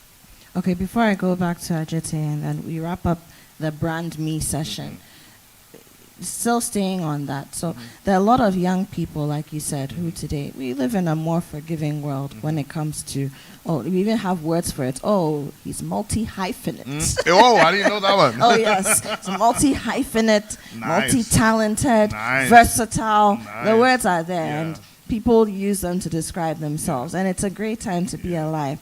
But I think that has also confused young people to the point where they're missing what you just said, that everything needs to connect. So people are grasping at straws, a little here, a little there, and then they're becoming frustrated because they're not seeing it pay off for them. None of those plenty things that you're good at or that you're talented with are actually paying off. So what kind of advice would you give to the young person who is building a personal brand and knows that personal brand has multiplicity but doesn't know how to bring it all together? So there are a few things that I'm going to bring up from old wisdom. I'm not going to necessarily tell you where from. But there's this word that we all love using, but we have to understand it's a very dangerous word. And that's bak bak ba. Okay? And bak bak ba really is, Charlie, I have to hustle, turn some things around, right? We are so focused on getting means, and the system is hard, I can't blame you, right? That we forget that the ultimate is mastery. And I think I spoke about that earlier on. Even before you align all the things you're doing, there has to be that one thing that is the lowest hanging fruit. Master it. The problem with the youth today is, so somebody just learned how to take a few clicks with a photograph, and then he sees I'm a photographer. I'm a photographer. The problem is, with tools and with all those things, maybe he can even make the pictures look pretty. But in every event, he misses that story, that moment. Skill. And so they will tell you the market is choked. No, it's not choked. A lot of you are not doing it right. Somebody says, you know what, now we have AI. We can generate books. So now I'm an author. No. But no real substance, right? And it's not because they don't have the potential. They do. They just are so hungry to make it in all different areas that they never take time to reflect. So my advice, first and foremost, and I know you tell me, purpose, how do we find our purpose? Find your purpose. Because that is the easiest way. Why it's the easiest way is because when you know or you're heading towards your purpose, it's easier to identify what your talents are, and you already take advantage of gifts that are there. So not finding your purpose is like having a rich father, but you go to some guy on the street and you're begging for money, forgetting that you have wealth in the house, okay? So that has to happen. 2, as the things are coming, you need to be able to think far, right? So today I was talking to the young lady I was talking to today. I said, where do you see yourself in 5 to 10 years? She paused for a moment, right? But she knew clearly, maybe like a 1 year or right now, what do I have? But that time to reflect to see where you're going makes it easier for you to see, okay, this will help me on the journey. This won't help me. So like Ajit Anna will tell you, and probably in his world, he will tell you, like, if you know you want to be an actor, but you've not determined this is the type of actor I want, then what are you going to do? Maybe tomorrow you come, you strip yourself naked and say, hey, I've got the fame. And then all of a sudden now you have to spend 10 years on doing the negative, which you now have to build on. 3, which a lot of people need to start doing. Journal. Please journal. Because a lot of you have gifts that are manifesting, but you've not taken time to study them. And the best way to study them is to keep journaling and journaling and journaling. You go back and you reflect. So when you reflect, you see, okay, it looked like I was good at this, but I'm actually good at this. And an example I will use is the football. I have this football example I use. So everybody sees the guy kick a ball, or he does something that is strange, and everybody automatically assumes, oh, he has to be a footballer. So if the parent says, no, you can't be a footballer, then they shut down. But maybe what you have is not just the skill to play football, but the skill to analyze to find the best move. Maybe you're meant to be a coach. Maybe you're meant to be a manager. Maybe you're meant to own a football team. So let's not just jump up because it looks like. We need to do a lot more exploring. The problem is we are so hungry that we want to jump and start making money now, rather than taking our time to ask ourselves, how do I master each one of these and how do I align them? So to put it very simply, one, find your purpose if you can. If you can't, start journaling all your gifts and then consistently reflect to find a way to tie them all together, and you'll be much better and stronger for it. Love it. Thank you. Thank you. So we're going to do our last round of questions. Now, our audience, this is the brand conference, and it's getting heated in here because there's so much to learn. It's an information overload, I know, but I hope people are taking down notes. That can be the beginning of your journal if you don't journal already. And we're going to go on a break, but when we come back from the break, I would like us to throw some questions about this panel to the panelists. So while we're on the break, type in your questions, and they can be for specific people. So if you want to ask Papa a question, you can let us know that question is for him. You want to ask Reverend Obami Tete a question, let us know. You want to ask Ajete a question, you can. You want to ask me why my hair is red, you can ask me that too. It's fine. I have an answer for you, right? But please do get your questions down. And before we go, I'm going to let our panelists also maybe give you assignments, things. Papa has given you one. Start journaling, right? Find your purpose. But then also in the interim, the immediate space that we find ourselves in this time today at the conference, I'm going to let them give you tasks so that when we come back, we can see whether you're actually paying attention. Because it's very easy to have your speaker on blast and then you are eating wache and we don't know. Please learn something today. These are nuggets that you may never get again. Okay, so I'm coming back to you. Now, the creative arts industry, entertainment space is very interesting because just by virtue of what we do, we wake up in the morning, we can actually be anything we want to be. And everybody will forgive us for it because they know we are creatives, we're actors, we're living out our other selves, and that's not the case for many other professions. There's a kind of self-expression that we're allowed to have and experience when we're in this space. So my question to you is, what are some of the things, personal branding-wise, other industries, other professionals who are not in the creative industry can learn? And this is based, of course, on your experience, your mentorship journey, and whatnot. I think the first would be, and that is also related to what Papa Akis just said, for me would be staying in the process. I think that in the times that we are, as Papa did say, there's this, we're too quick to jump the gun. And so, as I've seen with most of my potential actors and actresses, they want to be maybe a Jackie Appiah overnight, and because they've seen certain images and in the postings that she's done, etc., and therefore they think given an opportunity they can shine and they can be in the light. But what they forget is that there's a craft that needs to be learned, and I always tell my people that, look, if God is not unwise when he didn't put half diamonds and gold on the surface of the earth, but it's deep within the earth. That means there has to be some digging, there has to be some working on ourselves before we have the mentality, or we have to work to get to it. And the same thing, there's a tendency for us to think because we have flair and we have the looks, which is part of showbiz, which is part of film, and then that's it, we have it. And therefore people are now working on their bodies for, better features, because it will also sell out, that will give an opportunity and edge over somebody to, but forgetting that there's a craft that needs to be learned. Substance and form, we say. There you go. It's substance and form. There you go. And so it's staying in the process that you learn some of these things, that when you have difficult issues come up, how do you even good for you to fail now than later when you're put in the limelight and here's an opportunity, what can you do? And so for me, that would be my number one. Then feedback, listening. We rather focus on the numbers. And even in that, if you look at places like Instagram, now some time back we didn't have insights, and it's a very, very important space that we need to focus on, especially if you have a brand that you're looking for feedback. It's not just in the numbers. I mean, sometimes you have maybe 100 people commenting or liking, but if you want to do an analysis of what they're saying, the content, most of them is agile talk. And you have to go in there to find out who is saying what I need to hear, not what I want to hear. Because some people are a master of their craft and they're giving you good information, good info that you would, if you sift, can influence what you're going to readjust, redefine you, and therefore have a stronger posturing. And then that's one area that we need to be careful about.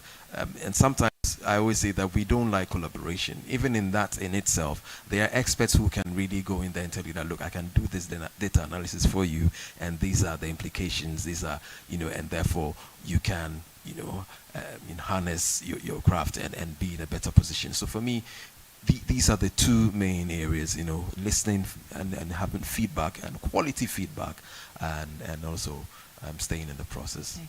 Before I go to Reverend, how can Ghanaians remain authentic in all that we're doing, that personal brand? And I'm asking you this question, Ajiti, because it's very easy when you're in showbiz to want to do what Hollywood is doing or what Bollywood is doing now, what Collywood. The K-pop drama stars are doing. That's right. How can you remain authentic as a Ghanaian? First of all, you have to be you, and there's always, I always say, whilst you're not supposed to sit on the fence. You have to know what's happening out there, and in order for you to influence it. There are days where I believe that, and I still do believe that. Our parents did have the tendency of saying that, hey, don't go there. Those spaces are meant for the devils, the demons of this world. And I'm saying that, look, if I don't go there to know why they do what they do and how they do it, I can't influence it. If we sit on the fence, they gain more power. The bad is repeated and cycle is, over and over generation, and then they come and influence us or they impact us. So we need to get up, engage, and then find a way of influencing those spaces. So first of all, you have to know you, know your strengths, your weaknesses, what are your values, what do you subscribe to, and therefore when something new is coming, okay, I know what they're doing. And so I tell my students that one of the ways in which comedy sells is when you have the dirty jokes and laced with some profanity here and there, and then you get a lot of comments and following. But how do you place an edge? You can still send the same jokes out there, but yours could be clean. Yours could use certain idioms and proverbs that people can like, oh, I can relate to this, without it sounding dirty and profane. That will give you an edge, because other corporate organizations today are looking for these brands to align their products with. They want to align it with somebody who is very, abusive and always profane, and you're losing out on that. And so that could be an edge that you can have over the other. And so these are spaces that we need to pay attention to, so that we give ourselves opportunities, and being credible is also one of the things that we have to focus on, because then we can't say what we are not. People are in a bit to sort of convince you that I am this. I say things that I cannot live up to, and that's why what your lady did say is, it has printed a lot in my mind now, and that is also going to be one of the things that I'm going to take along from this conference. Yeah.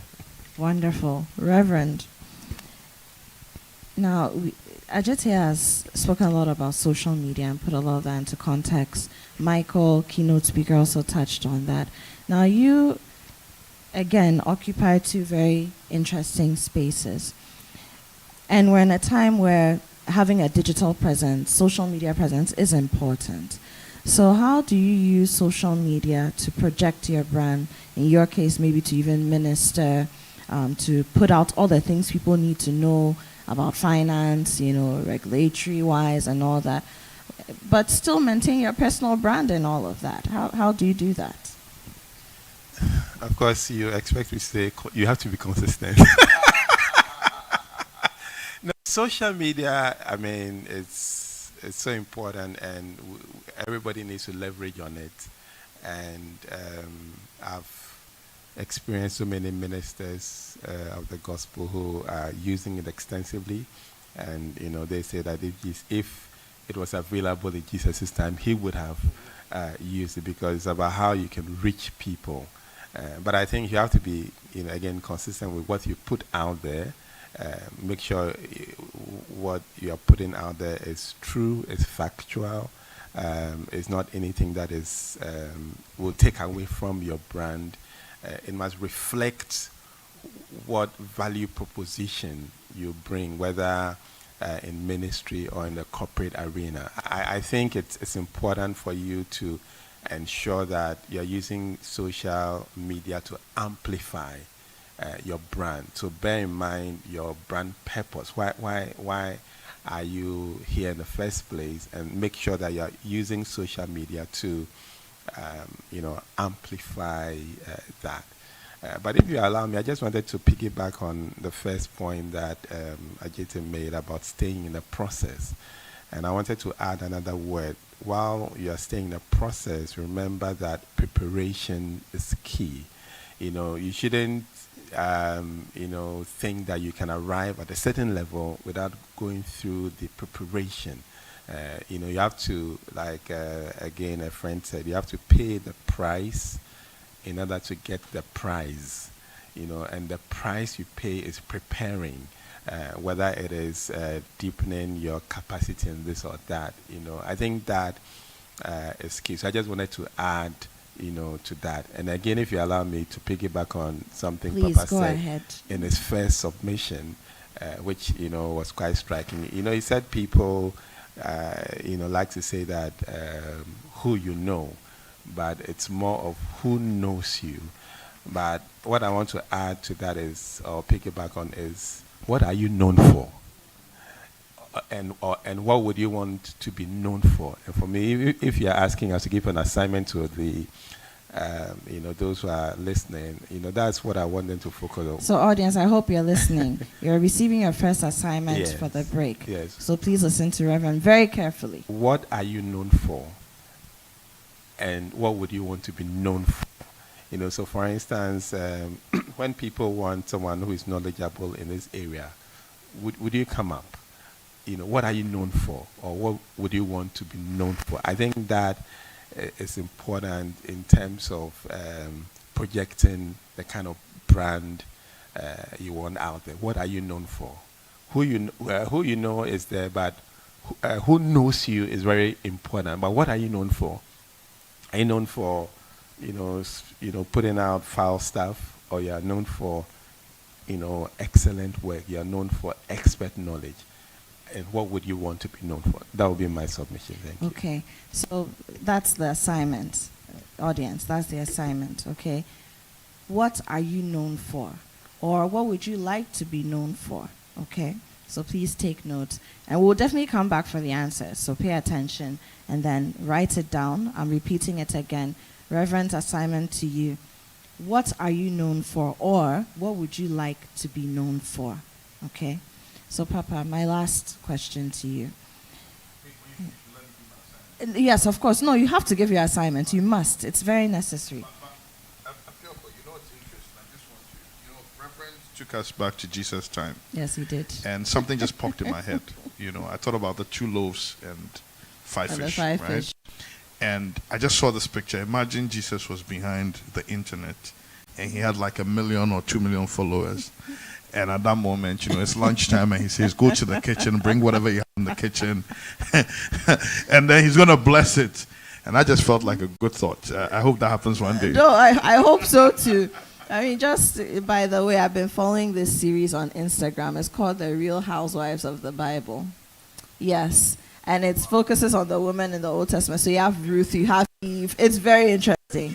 And I think it's a brilliant way to get young people to think about the values that the women in the Bible bring. It's very interesting. Very cool. Real Housewives of the Bible. and so the first season focuses on the Old Testament. So that's what we've been following. You should hear the woman talking about Mary. It's like, does she really want us to believe that she's a virgin? How are we supposed to believe that? We've all slipped a little. Why is she holding that? Like, very interesting. Very, very interesting. I'll send you the link. But Papa, so how can an individual track the growth of their personal brand? That's my final question to you. And I'm asking you because, again, you work as coach, consultant for many different individuals, even within the corporate space. I know different companies engage you to work with individuals so that their brands can match up to the company brand and by extension help to project it or take it to the next level. So how can an individual track the growth of their personal brand, and what are some of the things that you need to look out for in that regard? I'm going to take it in stages because I want to make sure that what we're saying is actionable for those listening, especially those who may be young to those who are experienced. So it's very easy for a lot of us to get caught up on social media. So, for example, when their brand is stronger, they look at how many likes they get, and that's fine. It's an initial stage, right? Or how many people are following them.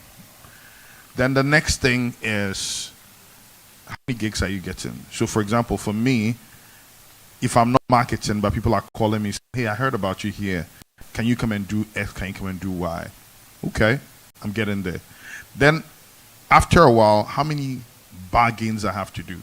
So I'm being referred, and I'm getting a lot of people asking me to come and speak for free.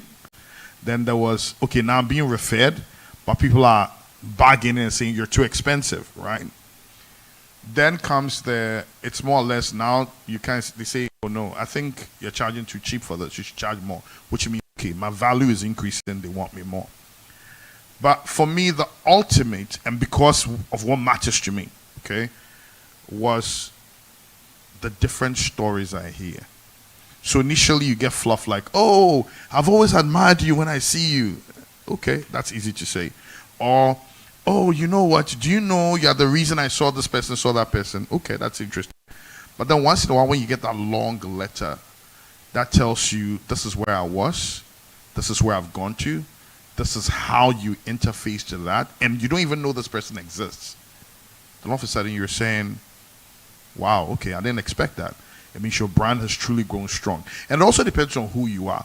For some people, if it's a numbers game and you're building your brand for numbers, then you use the numbers as the metrics. But when it's intangible things like impact and so forth and so on, those are some of the things. Another thing you can also do to preempt it, where you don't have to always wait, is to talk to people. Okay? So when you talk to people, you get feedback. And based on the feedback, you can tell. When you see people are struggling to see what it is you're trying to portray, you need to go back to the communication board. It means you're not communicating your brand well. And that can be frustrating. Don't get frustrated and try to correct them, but rather ask yourself, why are they not picking it up? And go back to your brand, go back to the brand board. Then the other one, which I'll say it's a dangerous thing, so use this very carefully. When you get to some point where you can do no wrong. So it's like you've done something, you say, I know I messed up, but everybody is still finding a way to justify it. Your brand is good, but you're getting to what we call God complex. You have to be very careful because it is going to get to your head. And so there you have to be careful. And that's where something like what Ajit Anand did was good, where you authentically come back and say, guys, relax, I'm just human. Let's not take this overboard. Because when it goes overboard, that's where you go into crazy zone, right? So you have to be careful. But these are ways that you can measure and say, my brand is really, really going far. You know, people, you walk into a room. I remember one time I was running this podcast. And when I look at the numbers, there weren't that many people listening to the podcast, right? So I said, okay, my podcast is doing well. But then I went to this was actually a Toastmasters forum. I went to a Toastmasters forum and I was saying something. And this person got up and he said a list of 10 different things. So I said, it's like me and you are thinking. I said, of course, I listened to podcast XYZ, and it hit me so hard because this was a podcast I had done like a couple of years ago, and if I had been inauthentic, this called me out because he understood everything I said and he had put it to memory. So if I had been saying something else or learning something else, I would have been totally exposed. So you have to be careful, and you have to also look out for who knows you, who's getting to know you, how they are using their brand, how they refer to you. The last thing I'll say on the subject, and I refer to a friend of mine called Neffy. There was a friend who wanted to use my services. And the friend just automatically just dismissed me, said, Papa is probably going to be too expensive, I can't take it. And this lady insisted, no. Because I think the friend I wanted to give the gig to her. She says, no, the best person to talk to is Papa. She says, yeah, I think Papa. She says, no, but talk to him. Talk to him. Talk to him. Then, she telling me later, she said later after I went to do the work for them, it's on leadership. She said to me, do you know what I do? When I refer you, I sit back just doing my nails waiting for the feedback, because usually they will call back and say, thank you so much. I didn't know this. And I go like, I told you. Right? So for me to know that was something she enjoys when referring to me and waiting for that big wow moment, that also is another stage. So these are some stages you can use to measure and say, am I authentic? Am I going out there? Am I reaching the people I want to reach, not just everybody? And am I being authentic? Thank you. Thank you. Papa, your assignment. The assignments. Yay. Okay. Let me quickly, because I was writing it down. All right. Let me skip the phrases that I stole from Reverend Obama Tete. I love the you dress for. And yeah. Mm-hmm. All right. So the first one, how are you using AI to strengthen your brand? I'd like to hear from them.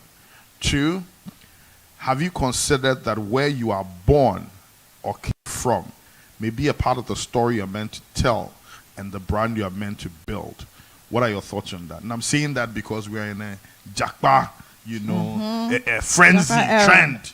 Yeah, it's that time. Mm-hmm. Okay, because so some people think I have to go out to make it, but they don't understand that maybe you were put in this place, so you create the solution that is supposed to make you or build you that brand. Okay, so first question is, how are you using AI to build your personal brand? Yes, exactly. And then the second one is, have you considered that where you're born or where you come from is meant to be part of the story that you tell, or the brand that you build, basically, right? And then, yes, beautiful. And then the third one has to do with your question. How are you using your values to connect your multiple projects to create a stellar brand? Okay. So whatever your values are. And then the final one, one more time. How are you using your values to project... to connect your multiple projects or work? How are you using your values to connect your multiple projects to create a stellar brand? Yeah. Okay. And then the last one is, what distinguishes you as a Ghanaian? Interesting. What distinguishes you as a Ghanaian? So I hope everybody is taking down the notes. Great. Final questions. Ajete, let me take your assignment before you give your final words. So my question would be, are what you post, share, or retweet a reflection of your brand?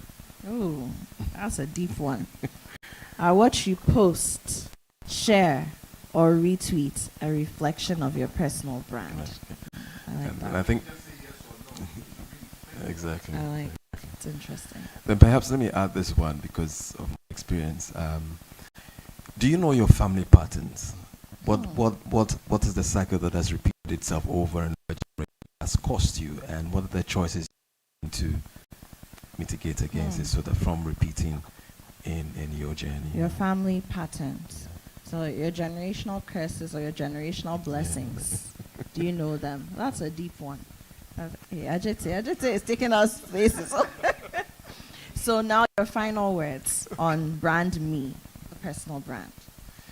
Well, I think a lot has been said. I've picked up a few notes, obviously, but ultimately, I think that it starts with us, and how we need to improve on ourselves on a daily basis. As we heard, we're now in the short-term phase now, where you're always wanting to reinvent yourself and better and better. The challenge now is that we're afraid that somebody will take our spot. But then what do you do immediately? I always tell people that if you come to my page or inbox and tell me that I should give you an opportunity, you have this talent and gift, you can deliver. The first point of call is to visit your page and find out that whether what you say you are is what you're projecting. And most of the time when I go in there, I don't find that. I only find selfies of bags that you have, all these brands and what you're eating, what you're wearing. This table you're shaking. There's no there's no connection to the area that you come to my inbox saying you're so passionate about. If you're passionate about, we'll see it. So let us use that platform and those digital spaces very well. Leverage on it so that it's to be to our advantage, so that what we say we are and what we're passionate about is what we're projecting in this spaces, so that people can latch on. Look, there are people who have been found just by what they project and out there and post, and they have opportunities, and today they are living off it. And so let us use those spaces very wisely, because tomorrow it could be something else. And so let's sort of milk it to our advantage whilst it exists and while we have it. Thank you. Reverend Obami Tete, your final words. Well, I'll just quickly add that personal branding is very important, and you have to be intentional. It don't happen automatically, and it is what will project you. It's not the companies that need to work on their brands. You must work on your brand, and it's your job, not anyone's job. It's your job to work on your personal brand, nobody else's job. Thank you for that, Reverend. Papa, final words. Global mindset, local relevance. I would say that if every Ghanaian would work on their personal brand, keep it authentic, keep it clean, create it based on the Ghana they want to see, we would actually achieve the Ghana we want to see and the Africa we want to see. So instead of looking externally, just look within you. Ask yourself, which local brand or which personal brand should I portray to get us authentically, to get us to the Ghana we want to see, and it will actually happen. That's how important personal brand is. Wonderful. Gentlemen, thank you. And audience, we've come to the end of our first panel for today, where we're talking about Brand Me. It's personal branding. And I think we've learned so much. I hope that this is just not a talk shop for you, that you've learned things, you've discovered things that are going to take and use to propel your personal brand to the next level, or even to start building it. Maybe you feel you don't have one. I think once you have a name, you have a personal brand. But how are you building upon that to make it a personal brand that is the personal brand that everybody wants to engage with, either for economic benefits or just for the impact of society? So we're going on a break. Please answer your questions. The questions that have been given to you by our panelists, but also we want your questions. So if you have things that you need to be clarified, you are not sure about something that was not addressed, you would like to be addressed, please do send those questions through, and you can address them to any of the panelists, or it can be general and I'll throw it to the panel. Going on a break. This is the Brand Conference. We'll be right back. The Brand Conference 2025, where brands come to life. Join the virtual exclusive edition on March 1st as we explore the 3 B's of branding: Brand Me, Brand Co, and Brand GH. Connect with experts, investors, and entrepreneurs.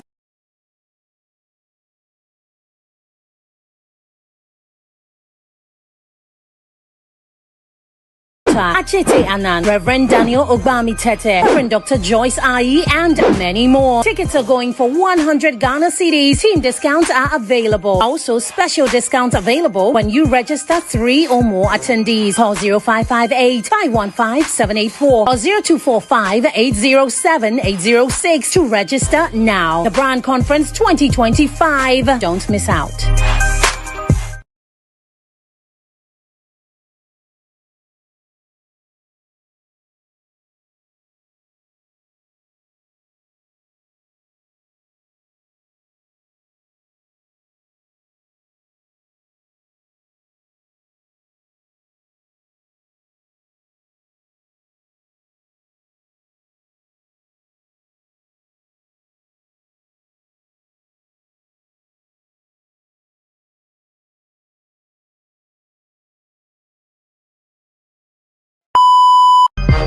The Brand Conference 2025, where brands come to life. Join the virtual exclusive edition on March 1st as we explore the 3 B's of branding: Brand Me, Brand Co, and Brands GH. Connect with experts, investors, and entrepreneurs. Bring branding strategies for personal and business growth. Network with top industry leaders. Speakers include Michael A. Porter, Achete Anand, Reverend Daniel Ogbami Tete, Reverend Dr. Joyce Ayi, and many more. Tickets are going for 100 Ghana cedis. Team discounts are available. Also, special discounts available when you register 3 or more attendees. Call 0558 515 784 or 0245 807 806 to register now. The Brand Conference 2025. Don't miss out.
And this is the special virtual exclusive edition. Don't forget that we will have an in-person version somewhere in November 2025. So stay keyed, stay glued, stay tuned, and look out for the information on that. My name is Apioko Sayar Mashong Abi. I'm your moderator for today. And we've been talking about personal branding. Up until now, we've had a keynote from a very interesting gentleman who joined us all the way from the UK, Michael A. Potter, very experienced brand expert. And then we've done a panel with very brilliant panelists, I must say. And we've been speaking about Brand Me, one of the 3 brand pillars that we're attacking, learning about today. Personal branding, Brand Me. Now we're going to Brand Co, which speaks more about corporate branding, brand for the community, and then we'll move on to talk about branding Ghana, Brand GH. What should our national brand look like, and how can we brand Ghana so that we can be prosperous and all of us can benefit that we believe Ghanaians ought to benefit. But before we go into those 2 panels, I would like to introduce a lady who is behind the brand conference. I'm saying a lady because if I say the lady, then she'll start saying that I like to be behind the scenes. So that's part of her brand. She makes things happen, but you don't see her. She's like a monitoring spirit, just things along. Madam Emma is team lead for the brand conference, and she's going to tell us a little more about the conference, how long it's been in existence, and really what the dream was when the team set out to do it. Emma. Yeah, hi. How are you doing? I'm fine. Today we forced you to come in front of the camera. I've been forced. No, but it's very necessary because we're doing something big here today, and I think that as one of the key people, the key person who's been driving this vision, it's time for people to hear from the horse's own mouth. And it's a very beautiful horse, isn't she? You know, what this is all about. So just tell us, why the brand conference? And I know this is not the first year. How long has it been running, and what was the vision and the purpose for it? Okay, we start in 2019, and then COVID happened, and then we did some virtual, and then we did an in-person, and then we went on a break, and then we are back. I think that the main reason why we are doing this is because of who we should be as a Ghanaian or an African, as an individual, as a company, as a community, and as a nation. We've been touching on few points, but this time we want to connect the dots, as Papa said. We want to connect it from the personal level to the corporate or community level, and then to the national level. That is the reason for the 2025 conference. And it's basically who we are, what our brand is. I sometimes think that we don't know where we are coming from, how rich we are, and we are kind of lost in other people's world. But we as a person, we as a people, collectively and individually, we need to really identify from where we are coming from. And I like the first parts where some key things have been touched, even childhood, growing up and all. They're all parts of brand. It's not all about colors and I keep on saying that people think branding is a cliche, color. When I say branding, is color or something, or how I look, but it starts from within, where you're coming from. So this conference is to open up the other aspects of branding that we keep missing, basically. What did it take for you to say to yourself, you know what, we need to do this conference, and I'm not waiting for anybody to do it. I see it. My team and I are going to get on it. Okay, I'm personally in the branding space. I have a company that is into brand management, Brains Limited. I'm sure they've seen the ads playing. And I also think that the passion came from personally identifying who I was on my own, because I was battling with identity myself.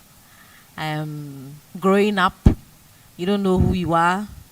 You are more like a projection of what people think you are. And I had to sit down and actually identify with what my brand is, what I can contribute, what my purpose is. And I think it's just fair for people to know that knowing where you're coming from, knowing who you are, knowing your purpose, knowing your brand goes a long way.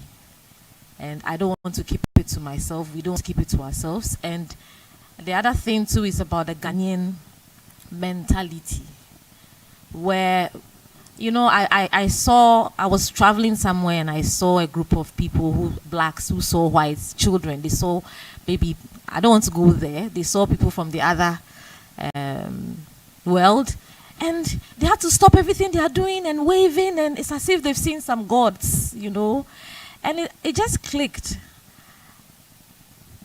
What have they seen? Or why did they think they had to stop everything they were doing, which was equally important, to follow these people? Is it that we see them better than us, or we don't know who we are? So these are some of the reasons or why we started this thing, the brand conference, All right, let's talk a little bit about what to expect in November so that people can start preparing towards it. I'm sure there may be people who are in the audience who may not even live in Ghana, who have other things coming up in the year, but just so that they can mark their calendars for November and prepare to be at the in-person conference. The theme for this year is the 3 Bs. We have Brand Me, Brand Co, and Brand GH. and they are all connected, like I was saying. It starts from the personal level to the corporate or community level, then it affects the nation. So we are not only looking at Ghana. Okay, I just made the example because we want to start from Ghana and then to Africa and then everybody around the world. Everybody needs branding, and everybody should identify with the different aspects of branding. It's not only Africans that suffer with identity crisis. Everybody does. So pardon me if the example didn't sit well, but it's for everybody. But the birth of the brand conference in Ghana started from who we are as Ghanaians, but it's for everybody. Yeah. Thank you, Emma. Do you want to share anything else with us before we allow you to go back behind the camera? I think we have very interesting panelists here, and if we should take our time to listen to what they are saying, these are valuable insights that can help everybody. We shouldn't see branding as a cliche. Or branding. We need to start from somewhere. We don't have to limit ourselves and leave branding for other people. Other countries have branded themselves so very well that we all want to go there. We all want to be associated with them. And that's what branding does. So from the personal to the corporate community to the national level, let's come together. It's not just a conference, it's a movement. It is not Brain's thing or MS thing, or it's a movement. Let's all come together and join it, and then we make ourselves, wherever we find ourselves, and the country a better place for us. We've been through a lot as Ghanaians, as Africans, and I think this is the starting point. Let's come together. Let's do it together. Let's not leave things like that. Let's brand ourselves properly. Thank you. Thank you so much, Emma. Emma Brenia is the team lead for the brand conference and the founder of Brains. I mean, they are organizing the conference, but she does so many other things. She's a brand consultant. She works with a lot of individual and corporate brands. So she thinks she's hiding, but we see her through her work. And one of these days, we'll pin her down and really do an interview with her so that people can also get to learn about her journey and how she's embarked on what she's been doing. Emma, thank you. Thank you. Do you want to stay with us for this panel? What do you think? She should say, yeah, you see? So you're stuck with us. You're stuck with us. All right. So before we go into our panel on the second B, Emma mentioned the 3 Bs being the theme for this year's brand conference, right? And for those who are now joining us, we did Brand Me, which is the first B before the break. And now we're moving on to the second B, Brand Co, which talks about corporate branding or branding for the community. And then we'll get into Brand GH, the third and final B, which talks about branding Ghana, the nation, for prosperity. Okay, but before we go there, we have some questions from our audience. And so I'm going to nobody pegged a name to any of their questions, so any of you can take it, okay? All right. So the very first question, how would I know what my key strengths are? How would I know what my key strengths are? And I think each of our panelists, Ajite, Reverend Ogbami Tete, and then Papa, you all spoke in one way or another about strengths and identifying those strengths and leveraging them for personal branding purposes. So this person would like to know how he or she can identify or how they would know what their key strengths are. Reverend wants to take it? Okay. Yes, I can. I think one of the ways you can identify your key strengths is what people usually come to you for. If maybe someone needs help with, graphics or something, do they come to you? If someone needs someone to, put maybe the thoughts in some, nice written form, you're a poet. So the question is, if you find that people always are coming to you when they need a particular thing, that can give an indication of something that comes naturally to your strength. So that, I think, is one of the ways you can use to identify, your strength. And of course, you must take time to do a self-evaluation. What am I able to do in code effortlessly?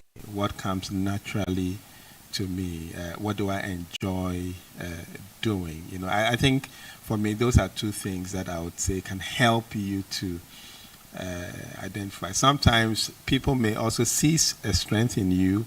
I think feedback, was it Ajay who mentioned feedback? They can see a strength in you and say, you have this. I think when you also mentioned maybe using the football example where, they can see some move that you make, this one, it's a sign of, so people can give you feedback.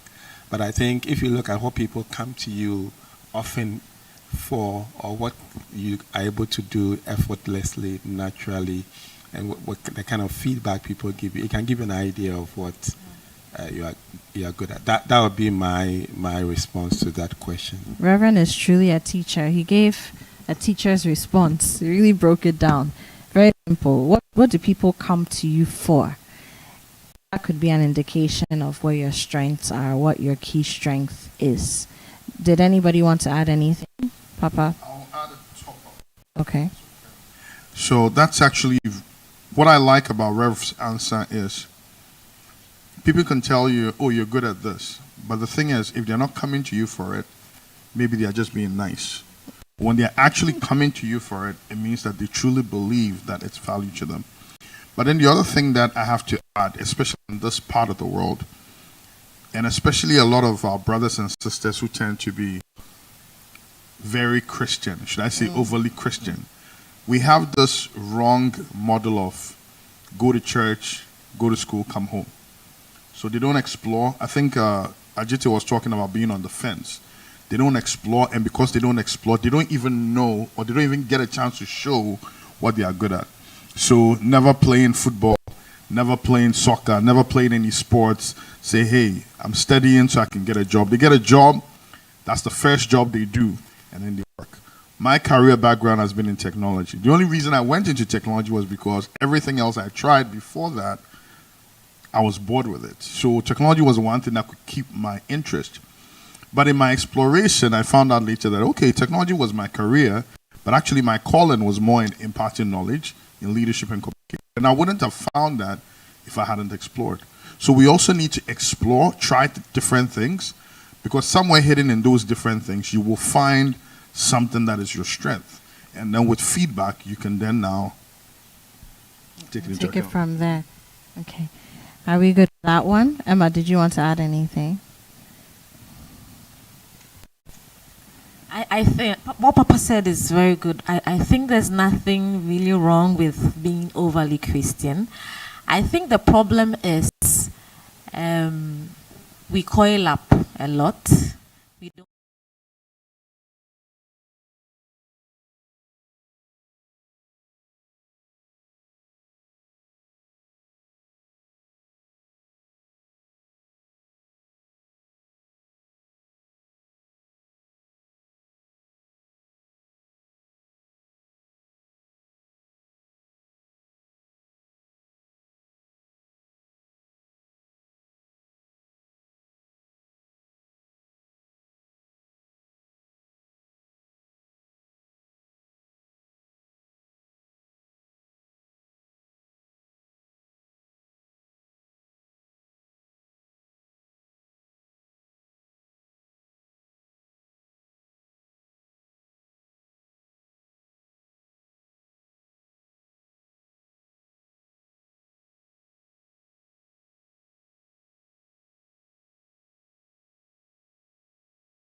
readjust sometimes to meet those demands, because remember that you also have to be careful that sometimes when we think that majority is saying that this is what it is, may not necessarily mean that that is the right thing, because most people would want you to give them what they want and not necessarily what they need.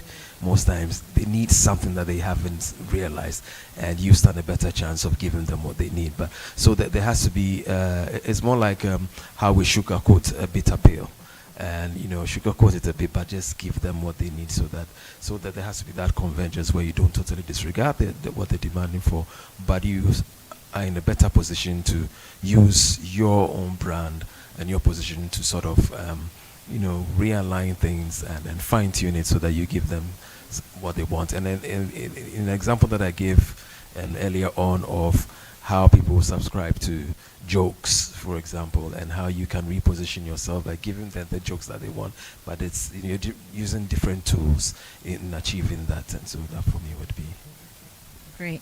This one is from Enoch.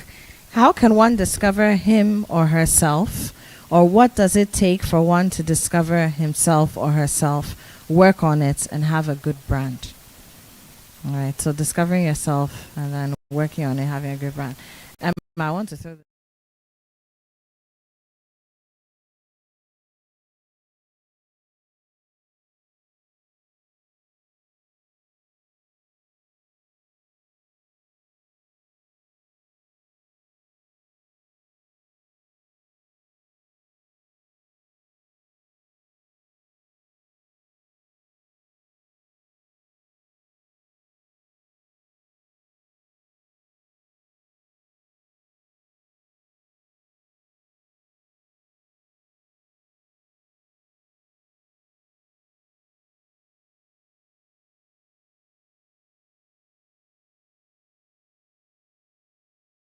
He shows you who you are. And we all came to the world individually, and we are going to, even though we have a family and all, we're going to go to, when we die alone. And it's God that gives us that purpose or that identity.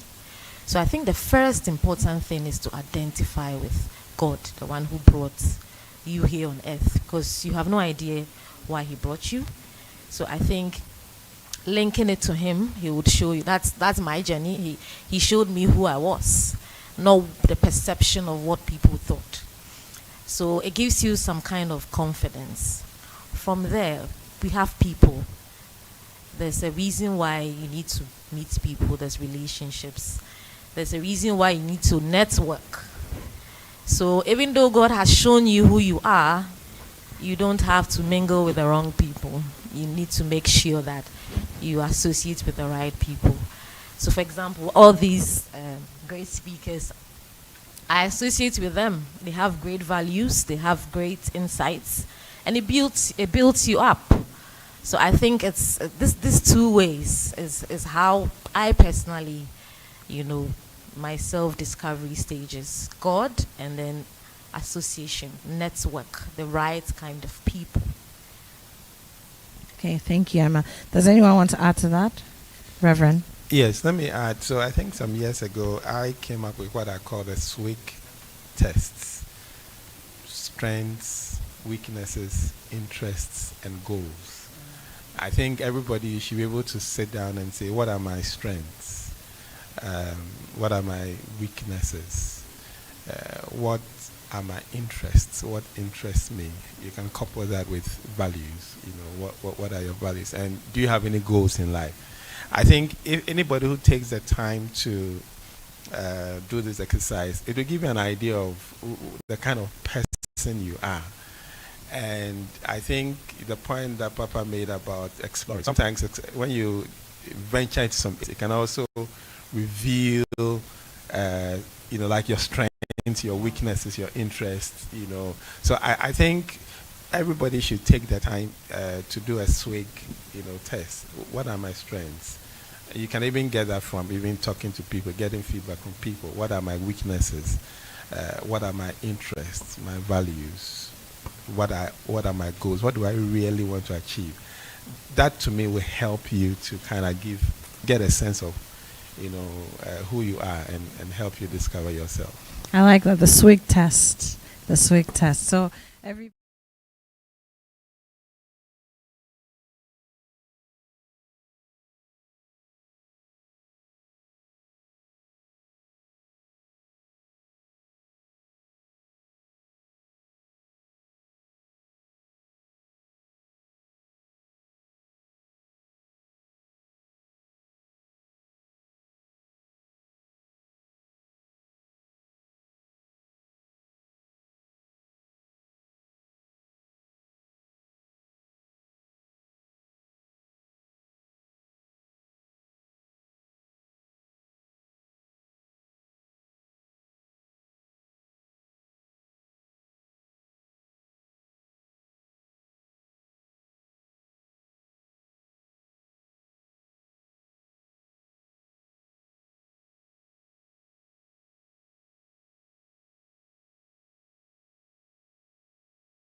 I was envisioning brand conference, I bought into it and I came along, and I think I've been in since the beginning and for every conference, is because I think that we have gotten caught up with visual branding so much, which is just about 5% of branding, that we've missed the plot. And there's nothing more sad than the amount of money corporates use for visual branding, which they undermine through the rest that they don't touch. And so an example, I remember I walked into a Shell shop, and when I walked into the Shell shop, they had rebranded, beautiful, really stands out. But then I walked in, and the behavior of the lady at the front desk just made me walk right back into my car and leave. And that's how much corporates are losing money. And sometimes it's not even the behavior, but sometimes it's just a lack of knowledge of the product. So if you understand anything about selling or about the reason people purchase, a lot of times we get caught up into, packaging, this, that, how often you say it. But the truth, the simple truth, which a lot of people don't even know themselves when they're purchasing, is there's a feeling associated with the product, and that feeling feels good. And so most of our actions are based on either our fear of something or a feeling of attraction to something. And when you lose that, it doesn't matter even when somebody buys it, they don't feel like their money's worth. So branding is that opportunity to make them feel consistently the way they want to feel every time that they engage your product. Now, where do they engage your product? From your name, to your visual identity, to when they walk into your office, to the way they are received, to the way that they connect, and to the way they treat people. And so no matter how big you are as a brand, if we find out that within the community you don't help, you don't do CSR, you don't take care of people, you're cheating the community members, you're poisoning our water, you're not adding value to the community. Even when we can afford your services, we feel disloyal, we feel evil, and so we don't want to associate with your brand. And so when you think of your brand and you want your brand to be authentic as a company, yes, you need to look at your vision. What is it that you're promising, or what is the journey you say you're going? Your mission, how do you say you want to do it? And then when you're building the brand, make sure that it's consistent to the most efficient way of getting to that vision. So if you say that we put a smile on people's faces, you need to do the homework to ask, how do you put a smile on people's faces, right? You cannot say you're the most efficient bank in a space where people are struggling because they can't get jobs, and you don't have solutions that make it better. Yes, they may walk in and they have air conditioning and your place may be sweet and your customer service people may be the most amazing, but at the end of the day, when they walk out back into the harsh sun, if they have nothing to live for, you're not putting a smile on their faces. Now, why do we struggle there? Because most of the time, those who are supposed to be doing the branding don't communicate the brand well internally. So they go jump out and make the promises when they've not taken time to educate the people inside of what the implications of that promise is. So let me use an example. Banks do an amazing job showcasing good stuff, showcasing the products they have, But a customer service person may walk in and they can't even explain the product. Or maybe they may even be offered a product and they can tell, you're not listening to me because I told you I'm in this situation. How am I going to use this product? Or I've been to your bank, you say now you are using technology, but you've not been able to check my history to understand how I've engaged with you and what works and what doesn't work. And these days, the new thing that a lot of our banks do is they say, oh, the instruction is from Bank of Ghana, so they pass it on to the regulator. I'm sure Reverend Obami Tete can listen because they've been blamed for a lot of things, right? Oh, it's the regulator. But you see, if you're asking me to trust you as a trust, some banks say, well, you're most trusted bank. They're asking me to trust you as an ally. Then even if the regulator says A, I expect that you have been negotiating on my behalf to make sure that I feel good. But if you are just saying, oh, well, they say it to its instructions, so let's follow, and I don't see that you're actively advocating or at least explaining to me why that institution is for my protection, but you're just telling me, oh, but it is BOGO, then you're really, and so we find that I don't think we keep saying that, oh, branding is expensive. The truth is, I don't think branding is that expensive. I think the problem is the way we do it is so it's like you're spending 90% of the time fighting against what you're pumping so much money to do for 10%. Obviously, you're going to pump more money because everybody else is working against it. So that's my view on it. Very interesting take. Reverend wants to. Yes, it's good. You go ahead because then my next question comes to you anyway. Okay, so I would say that I would like to see branding, especially the corporate view, as conveying a value proposition to whoever would be consuming your product or service. It's a value proposition.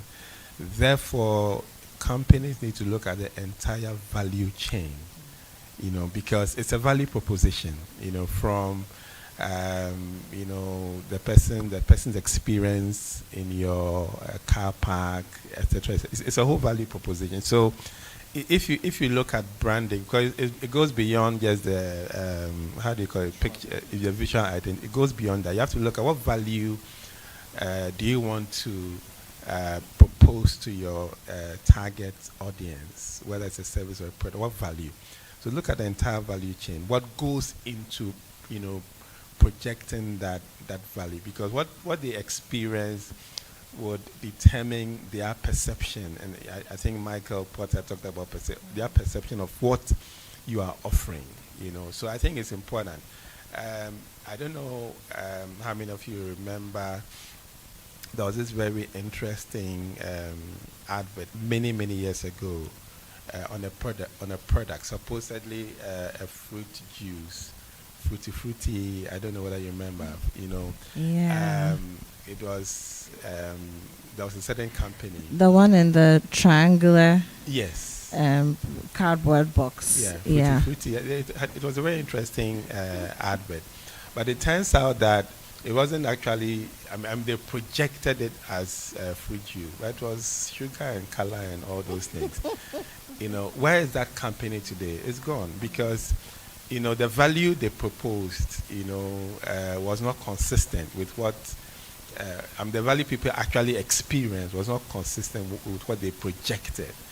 So you have to look at the value proposition that you want to because as you are conveying, and then you have to look at the entire value chain and make sure that you have made the right investments from training your staff, everything that you, so the entire value chain, because it's a value proposition that you are conveying. You will use some visual identity, but essentially it's a value proposition that you are conveying to the target audience or target market. So take a look at the entire value chain and make the investment. I think I read that Steve Forbes, editor-in-chief of the Forbes magazine, said that investing in branding is probably the most important investment a company can make. So look at your entire value chain and make sure that you are investing so that you can convey value, to your target, market or audience. Brilliant. Before I pose the next question to Reverend, would anybody else like to comment on the first question? No. Okay. So Reverend, this is my question to you. A lot of the time when we think of the brand, the company, we're thinking of the people who could more or less become the people who bring us money. So your customers, your clients. But then there's the other side of it, attracting talent to work with you to keep the company going. If somebody hits 60 years today, chances are, unless you have a certain kind of power, you can't work in the company anymore. And that person would have had knowledge, maybe they've worked with the company for 20 years, or people have aspirations and aspirations change. I want to try a different industry. I want to do my own business. I'm just not interested in working anymore. All sorts of reasons. I'm going back to school. So how do we now, and now the HR people will say talent management, right? How do we now position companies, brands, to attract the kind of talent that they need to move the brand to the next level and even to maintain the value proposition that you've just talked about? Right. So I think there are a number of strategies that HR people should do.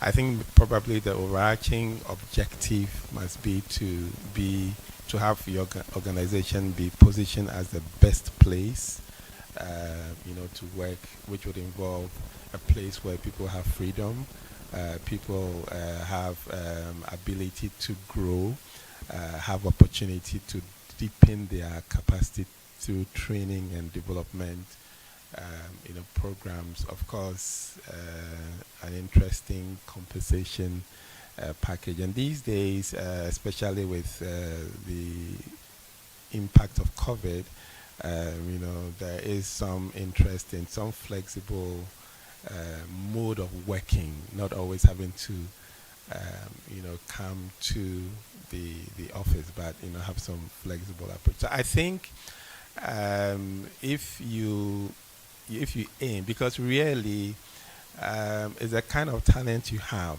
that would determine the value proposition you'll be able to put out there, and it's all about garbage in, garbage out. Exactly. Right? So it's important you have a strategy to attract, retain.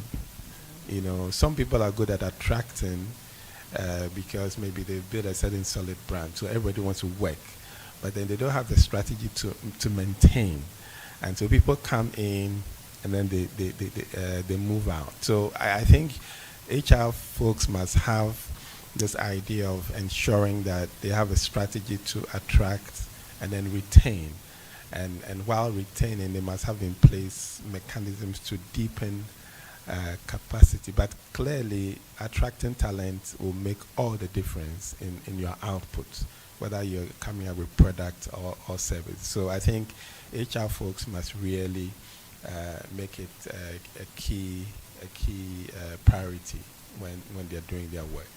Okay. Aditya, let me come to you. And oh, yes, of course. I just want to talk about expanding on the target audience. Okay. So one thing that I've noticed a lot of companies don't think about are, first of all, the retirees. And those are potential consultants that can help you push the brand. So instead of employing somebody full-time, you can still get part-time, knowledge. guide or whatever. Okay. The second one is locals. So you have people in the community, they may not work for you, but they may be ambassadors for you that are building goodwill. and you want to make sure that you're targeting them as well. Then there are those who exit. This is one that a lot of companies slip on. But those who exit sometimes are your biggest brand ambassadors because they've lived with you. So I'll give you an example. Okay, let me not promote anybody here. But one of the banks, for example, all the other banks know that this is where you go to train. Right. So all of the big boys in other banks went to that bank first because they are very good at training their staff. And so they have a solid brand when it comes to that. Then kids. Don't slip on the kids. Sometimes the kids have already ingrained the companies their parents work for because they are good companies. And so by the time the kid is even going to school, they already have made up their mind, I want to work for this company. You know, and then the last one is regulators. I know this may sound funny, but regulators, even though, yes, they have to follow the rule and treat everybody the same, sometimes it's easy when they have examples. And so when you're an example that usually follows the rules, when you generally come and say, look, this is not practical in this space, they are more likely to listen to you. They are more likely to want to re-look at the regulation because you're a model that they can follow. And so when HR puts in this thing to target all these talents, we get a better strength on the brand. Beautiful, like that. Thank you, Papa. So Ajete, over to you. Now you are, and I know when we had the conversation about Brand Co, he said, well, I'm not a business person, I'm not a corporate person. But then we understood and met halfway that he is. So that's the whole thing. So you are a personal brand, a company, community brand, and a national brand all in one. How have you managed, and what advice would you give to people who find themselves in a position like you? Because in the industry that you work in, so say you have management, you have people who, if you don't get a gig, your entire chain suffers. The people who support you in one way or another. I'm not even talking about people at home, your family, your wife, your kids, your extended family. I'm talking about the people who work with you day to day, the designer who will clothe you, the barber who will cut your hair. You know, it goes down to that nitty-gritty. So how do you, as a brand who is the personal brand and the company brand in one, you know, continue to thrive? And what kinds of advice would you give to people who find themselves in your situation? So, without, losing out on your originality, your authenticity, what you can do is collaborate. And so collaboration is very, very key. And you have to leverage on the strengths of others and combine it with yours, especially in a creative space where, one person doesn't have it all. And even when you think that you know so much, there's always somebody out there who knows a little bit better than you do.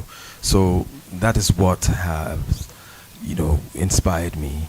And when you even look at the performance organization that we set up, we have brought in creative and business professionals, combining their strengths as well. And so it's longer the days where you have the director who is also the financier, who is also the cameraman.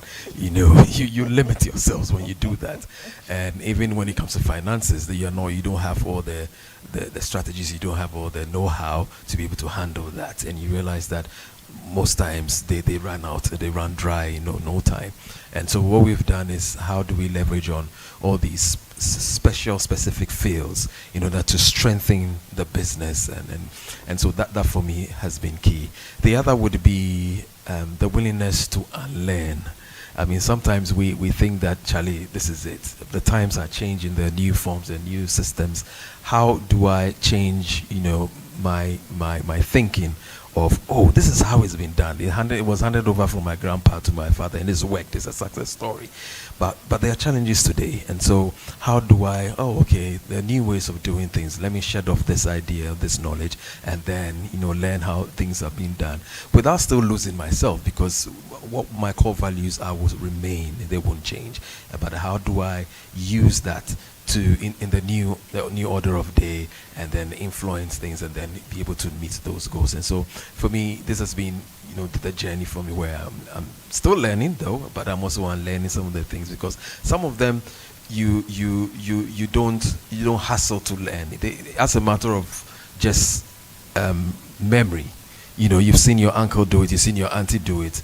It sticks with you, especially with those of us who were growing in a compound setting. We have examples of how men treat women, for example, and they don't have to sit you down and tell you that this is where you stop your wife from saying this, or you don't include her in this dialogue. It's just by observing, and then the visual images that are imprinted on our minds. Before long, we're repeating them unconsciously. So you have to be deliberate about some of these things to be able to unlearn them before they hamper your progress in the direction that you want to go. And so this would be mine. Okay, so let me stay with you briefly. Again, so you are one person and you're also the creative. And once the creative becomes burdened, tired, then you can't create anymore. And we've already established that doesn't just affect you, it affects a whole chain of people. We talk a lot about in Ghana how we lack ecosystem for creative business or creative entrepreneurship. So you have the management, you're talking a lot about collaboration, working with the business people who have the business know-how and all that. What has worked for you and maybe around you, the others you work with in the industry, what have you observed works for them in creating the business structure and maintaining the brand? I think that for the most part is recognizing that everybody has something to offer. There's a way in which we just limit people just because of their background, just because of just a look at them and we're already making our minds about them without even giving them the platform to also open up about what their fears are, what their strengths are, etc. It is the same reason why, maybe I may digress a bit, but then what would make me, and not me necessarily, but what would make me leave my neighbor's Wachi, which is just at the junction, and travel all the way to a certain community to buy Wachi? It's laced with what Papa talked about, the feeling. Beyond the taste of the food, the service is key. Now, beyond that, the lady who is serving me, today I'm wearing red, and she goes like, "Hey, kotoko se ndra ye shemo." And then when it's not kotoko, we dey Liverpool. Now Liverpool muka has a match now muko bono. You win it, you lose. So already she's engaging me. She's abreast with the times, and she's speaking on things that are very personal, and so we have a connection. And so, if for nothing at all, I'd want to go there and give her feedback. If Liverpool wins, for example, I'm going to go back and say, Charlie, we won't know. So we went in there, add more of the pepper, etc. So these are things that people do, and you always remember that there's something authentic beyond the taste of the food, because it makes me feel good. I have a personal rapport with whoever it is, and I think that for me, this is how we should live in a system like that, where everybody has something to offer. I tell my colleagues that sometimes, because of the social media space, when people walk to us and they want to take a picture, we sort of size them up a bit and find out, okay, what is he wearing? And stains all over. I don't want social media to, be aligned with somebody like that. And so if you're well dressed and that, but I'm like, Charlie, these are the people who make us. These are the people who go down there and buy tickets and watch our movies and give us feedback. You can't write them off. For some of them, it's the first time that they're meeting you. The perception that they take away, that sells even more than what you're posting. And so we have to be very careful and intentional about other people that we've been placed in the same space, and how we relate to them, because then we have the opportunity to also bring out unearth some of the strengths that we don't know. It's until we have engaged them that we get to know these things. So the value that we place on other people is also key, so that we can most times you realize that, oh, we're all in the same space, or you have something to offer to strengthen what I have, and we can rub off each other, and so that I meet your goals, you also meet mine, and that for me has been one of the things that I've worked. I just say you've touched on something very personal, and people who are in the limelight. There are certain places that I'm going, and I don't go alone. I will go with a team. Not because I think I need people to be following me or anything like that, but I'm very much your typical ambivert. So half of me is very extroverted, the other half very introverted. I can be in my room and not come out the whole day, and I don't have a problem with it. I know Ajete tends to be a little bit of an introvert, so when you see him on the screen or on the stage, sometimes how does he even do that, right? But I'm saying this because I go places with groups of people, because people are saying hi to you, they want to take pictures, they want to interact, but it gets to a point where your energy is depleted. And you can't say to the young woman who is coming to talk to you in that moment that I'm tired, so I won't take a picture. You have to take the picture. So in that moment, I can whisper to one of the people and say, Charlie, my bro, auntie, Kashwan will say, we have to go or something, so that you don't ruin the brand in the moment. So I thought that was very profound that you mentioned that. Yeah, the people around us and how we treat them. Emma, I'm coming to you. There are some brands that know that, Charlie, it's time to rebrand, but they're scared that if they rebrand, they'll lose the goodwill and the visibility that they've accrued over time.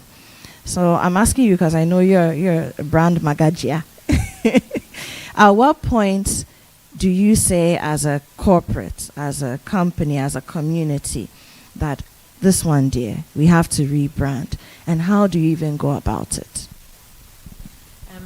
I'll start by saying that sometimes people think that branding is a waste of money, but I see it as an investment. You may not see it in the short term, but it has a long-term benefit.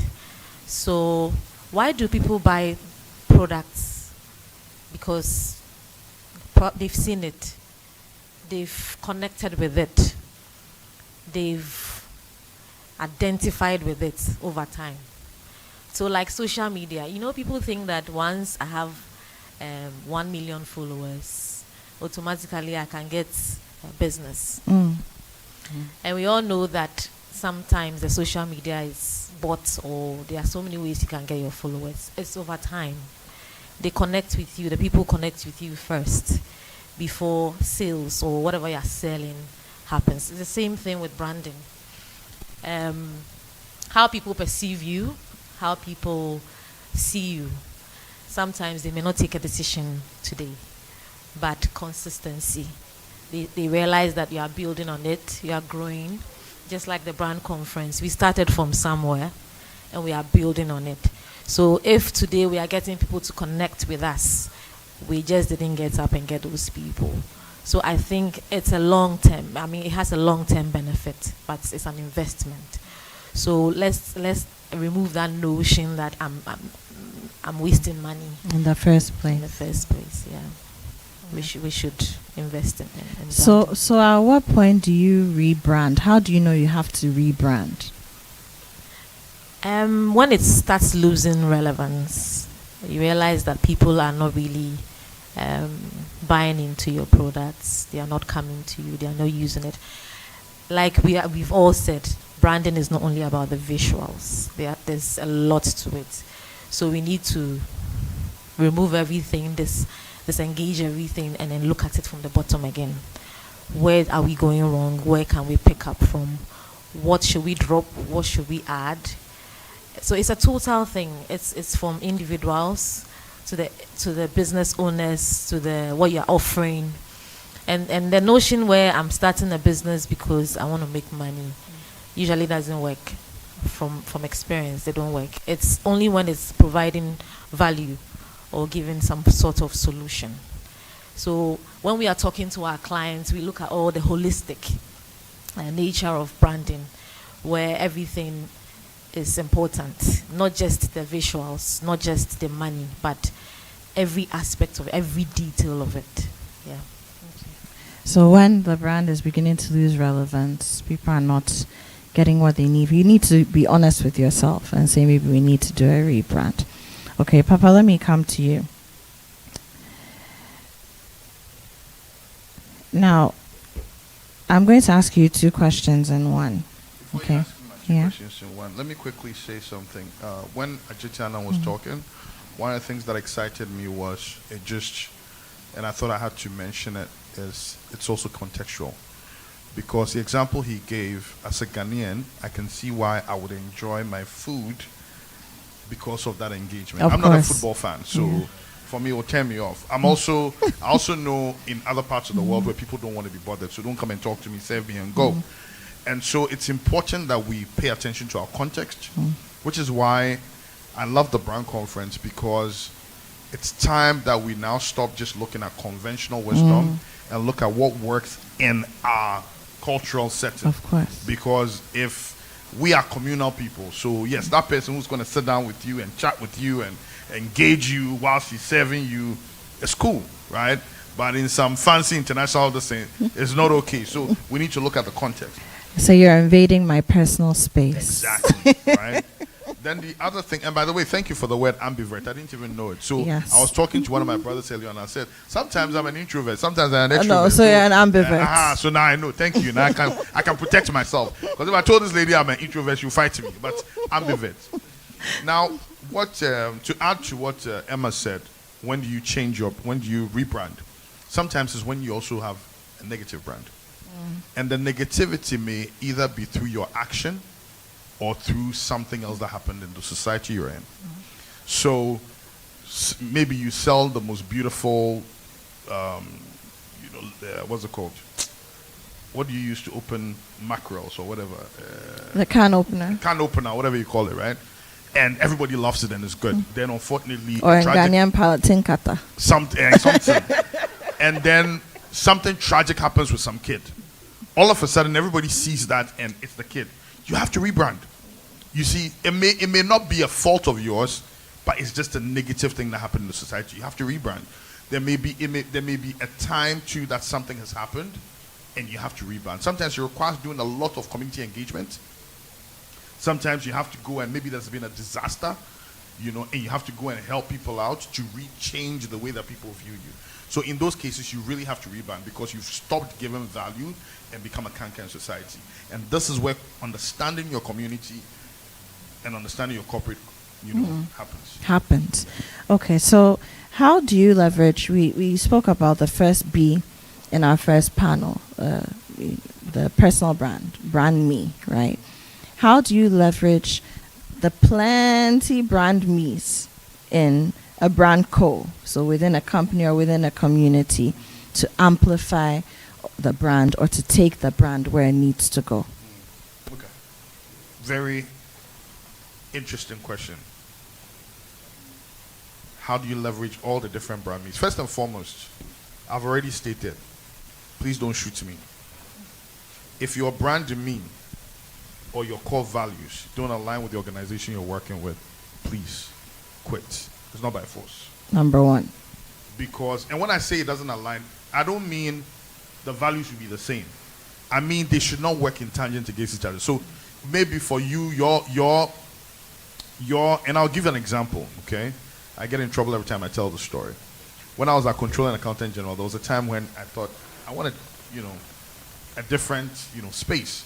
And I had this friend who thought that I would do really well in one of the departments in her office. So she invited me to kind of talk to the boss. I was excited about it. I said I was going to go. Can you believe I set up the appointment, everything, alarm went off. I was about to move to the place. And then it hit me that I'd forgotten that it was a bank.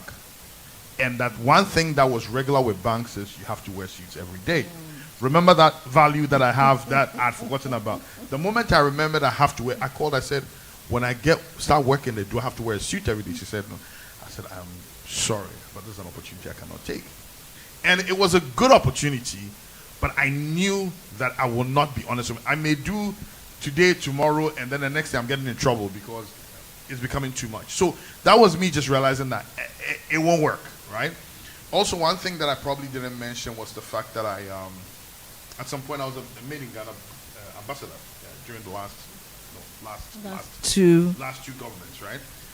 How did that appointment come? Somebody went to pitch. I didn't even know anything about it. Somebody went to pitch to me because they knew that very regularly and very consistently, you will always catch me in African wear. You'll always see me going more or getting excited about the African brand and so forth and so on. So it merited, okay, you should be a Made in Ghana ambassador and promote Ghana like you're already doing, right? So when it's a brand when the personal brand already aligns with the company brand, then it's just different, multiple views of the same company. It should be talked about. And that's another thing. We don't do it. We put it in communiques. You have the department. They just say, you can't do this, you can't do that. And a lot of times the focus is on the CEO.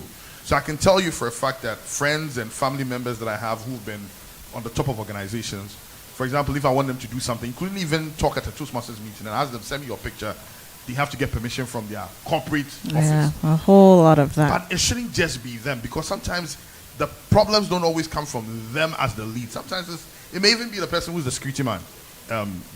So there has to be consistent workshops on this is what we stand for, this is what is important, and we all have to. And if you can't, please leave. If you can and it doesn't violate, and it should be natural to your brand, because if it's your natural core value, it's not a big deal. For example, if I believe in that the way to heaven is through Jesus Christ, right? I believe there's a God, right? So regardless of any church I go to, so long as the doctrines don't violate that, right? But if I believe that, Jesus is one of the many prophets, like some of my, people believe Jesus is one of the many prophets, and I go to one church and it says Jesus is the only prophet, it's a violation. So when I come out, I may not feel right. Same thing with another company. I may believe that, everybody should be treated. And one thing that has become like a new thing, when we were doing the whole diversity, equity, and inclusion thing, I struggled with some of this. And there were times when I had to say, this job, I wouldn't take it. Because what happened is, in pushing the DEI, there were times when they wanted you to, or the workshops had to push a certain agenda, which I did not necessarily support, right? So it was difficult to take the job because you were supposed to push a certain agenda which were not consistent with my beliefs. And for something like that, you have to be honest and, push back.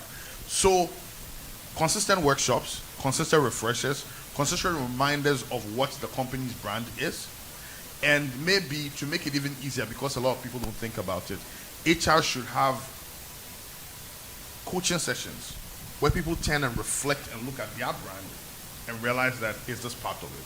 Because you see, when your company employees reflect your brand, that is the strongest way to push your brand. I run an event center, the Page Center, and fortunately or unfortunately, we've been blessed. At least every Saturday, including even today, there's a funeral day. But how did it get around? It got around not through because we market on TV or radio, anywhere like that. It got around through word of mouth. There's a certain consistency with my staff, and there's a certain consistency with our customers. And because of that, it's easy for them to push the same brand and the narrative over and over and over again. But if we don't do that, if we don't share it among all of them, if we don't leverage each one of us as an individual who's promoting that, then we're missing out. So train them, do the refresher, get them engaged, get them to reflect, get those who feel like they don't fit a nice severance package so they can leave, and voila. I know I'm going to be short, but yeah. No, but it's an important point to make. So basically, people need to be honest with themselves, and also companies and communities honest about whether people fit in or not. And that's this. All right. So I want us to move swiftly on to Brand GH, Brand Ghana. Okay. And I'm going to start with Reverend Obami Tete. So I'm coming straight to you. And I'm going to start it from this angle. We've done the personal, so Brand Me. We've done the community, Brand Co. Now we're moving to Brand Ghana. How can brands impact the Ghanaian brand positively? So from the personal through to the community, how can we impact the Ghanaian brand positively? Thank you. Without doubt, from the personal to the corporate, success or effective branding would definitely reflect on the Ghana brand, because it's Ghanaians, the people in Ghana, or Ghanaian companies. For instance, a lot of us here in Ghana know of some of the companies that produce products that we love. They are not Ghanaian companies, but we know about them. So and there are individuals that project nations. So definitely, from the brand me, that's the personal level, to the brand co, it does impact, or it can impact on the on the brand of the country. But I want to comment on an observation I made at the beginning of the conference, when Michael Porter was speaking. I was very impressed that he was so excited about Ghana. And I'm asking myself, are Ghanaians that excited about Ghana? Because when we open our mouth, I mean, yes, we have our challenges. Things are not where they should be. But do we talk about Ghana the way Michael was talking about Ghana? And I think that, and pardon me if I say this, but sometimes even due to, politics or political affiliation, sometimes we say things that put the Ghana brand down, just because maybe we want to, score some political points. Some political point, which I think is wrong. Let's be excited about Ghana. I mean, we have our challenges, without doubt, but I think the minimum we as individuals, that Ghanaians can do, is to be proud about Ghana and to be excited about Ghana. You travel to other countries, and there are some countries that if you go there, you can't use any other currency than their own currency. You can have US dollars, but you have to use their currency. There's a certain mindset, and I think we need to get to the point where all of us Ghanaians, begin to project Ghana. Like he said, there's a lot going on for Ghana. I mean, there's more that can be done, without doubt. We don't have time, so I guess maybe at the main conference in October we can delve into some of the specifics that can be done to project Ghana. But I want to suggest that let's be excited about Ghana. It's not, I mean, a lot of people have become, if you like, they've lost hope, but let's not lose hope. I mean, Ghana can work, and Ghana can be, like our national anthem goes, great, So let's be excited. I was really touched by the way Michael was excited about Ghana, and, he went on and on. I think we can all do that, and that can help to project. But to answer your question, yes, from the personal level to the corporate level, the impact on the branding of the country can definitely come out. Yeah. Thank you. Ajit, I'm going to come to you. And it's about balancing cultural heritage and modern branding. And I'm asking you this question because you're creative. And we've gone back and forth. Every time we talk about theater or television and local content, everybody wants to refer to By the Fireside. But does everything that we do need to look like By the Fireside, particularly, or something similar, before we know that it's a Ghanaian film, or it's a Ghanaian stage play, or it's a Ghanaian television show? So how can we manage, projecting our values? You're talking a lot about values, our heritage, amplifying all of that, but still appealing to a global audience. So it's not just Ghanaians who are engaging with whatever we have to offer. And this isn't, I'm not limiting it to just film and the arts, but just using that as a window to talk about the bigger conversation.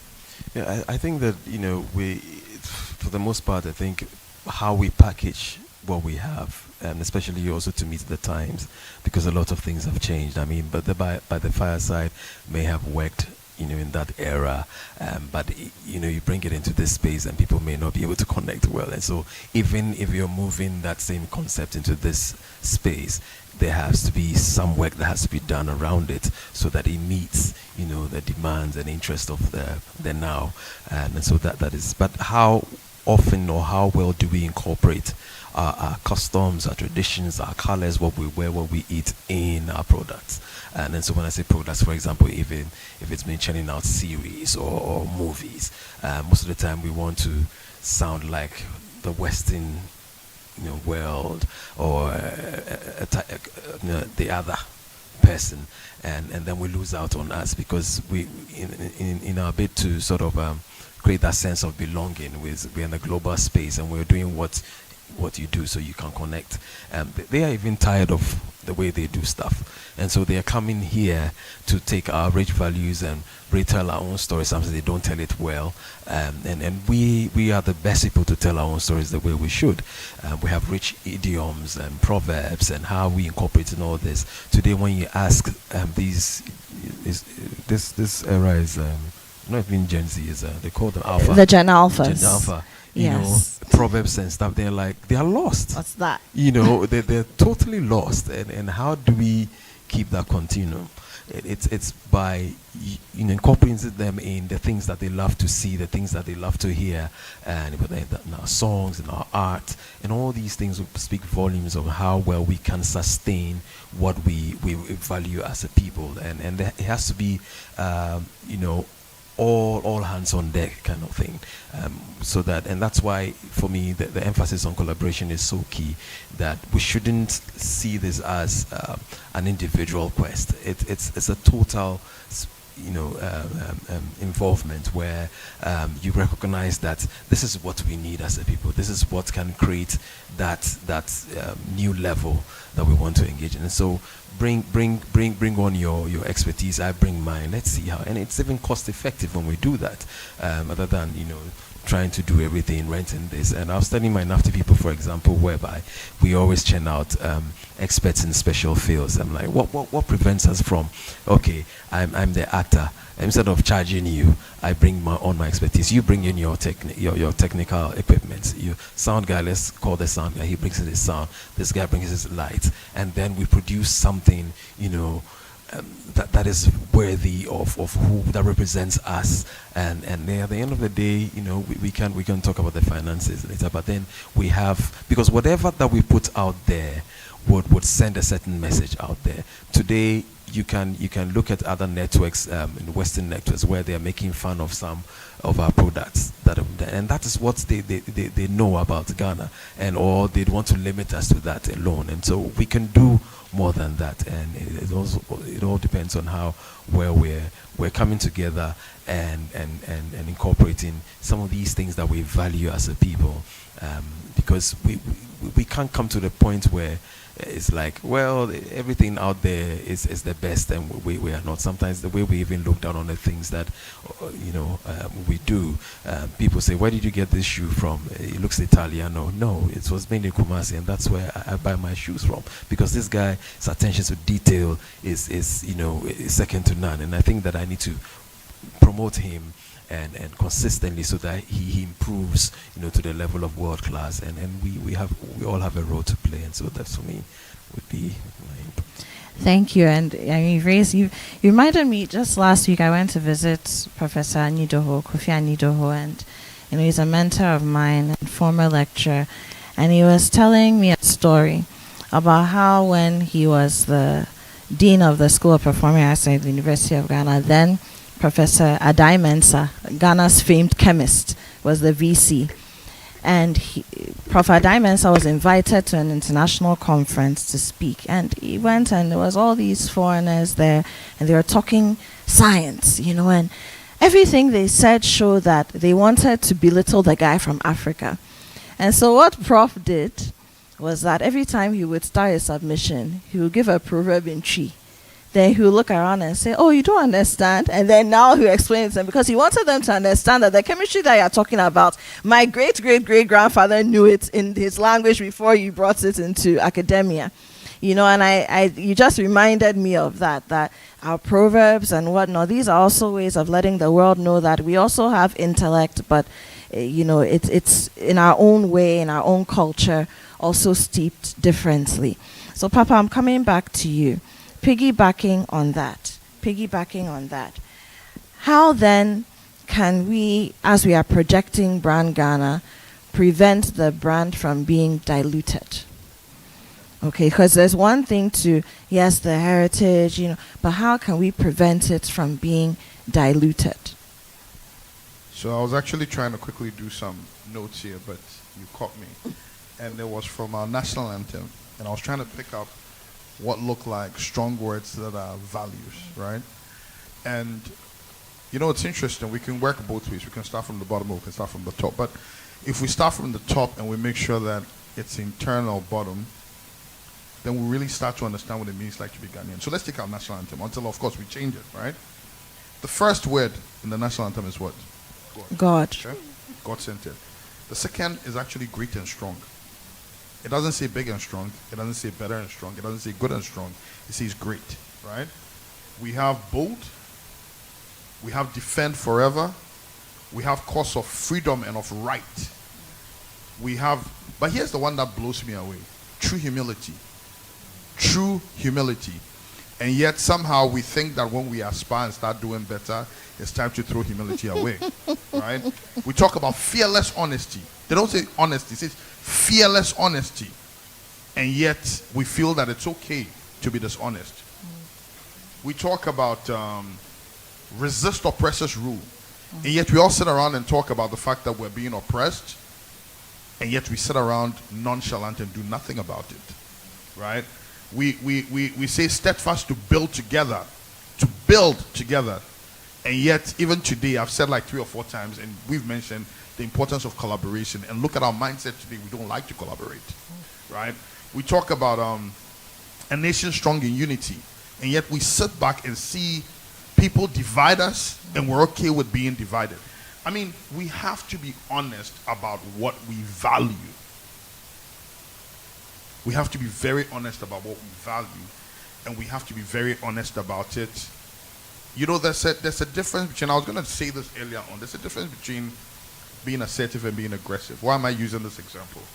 Because sometimes, just because aggressive is a negative word, people think that if you're not aggressive, automatically it means you should be timid.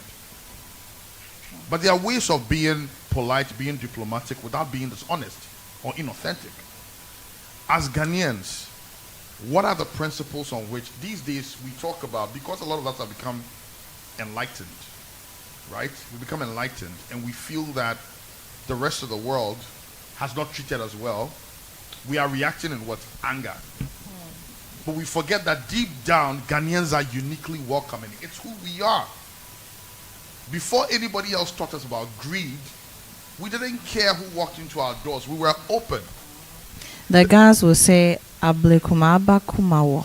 The stranger should come and live amongst us. Exactly. That's what it was. Exactly. Last time Mark showed me, and our narrative has been changed so long and we don't research that we're losing it. In fact, I was having a conversation with Mark and we were talking about slavery. And there's this paradigm about, but we sold our own people. And so Mark gave me a different perspective that he had learned. And it blew me away. He said, you know what? The way you can go to your cousin or your uncle or talk to who has maybe 11 children. So it says, kweku hiambwa. So one of the children, go and live with him. It doesn't mean they don't love their children. Right. It's just that I have more children, so let him go and help. So that is how we treated these people, because we assumed that just like us, certain basic humane things will be done. It's not a big deal.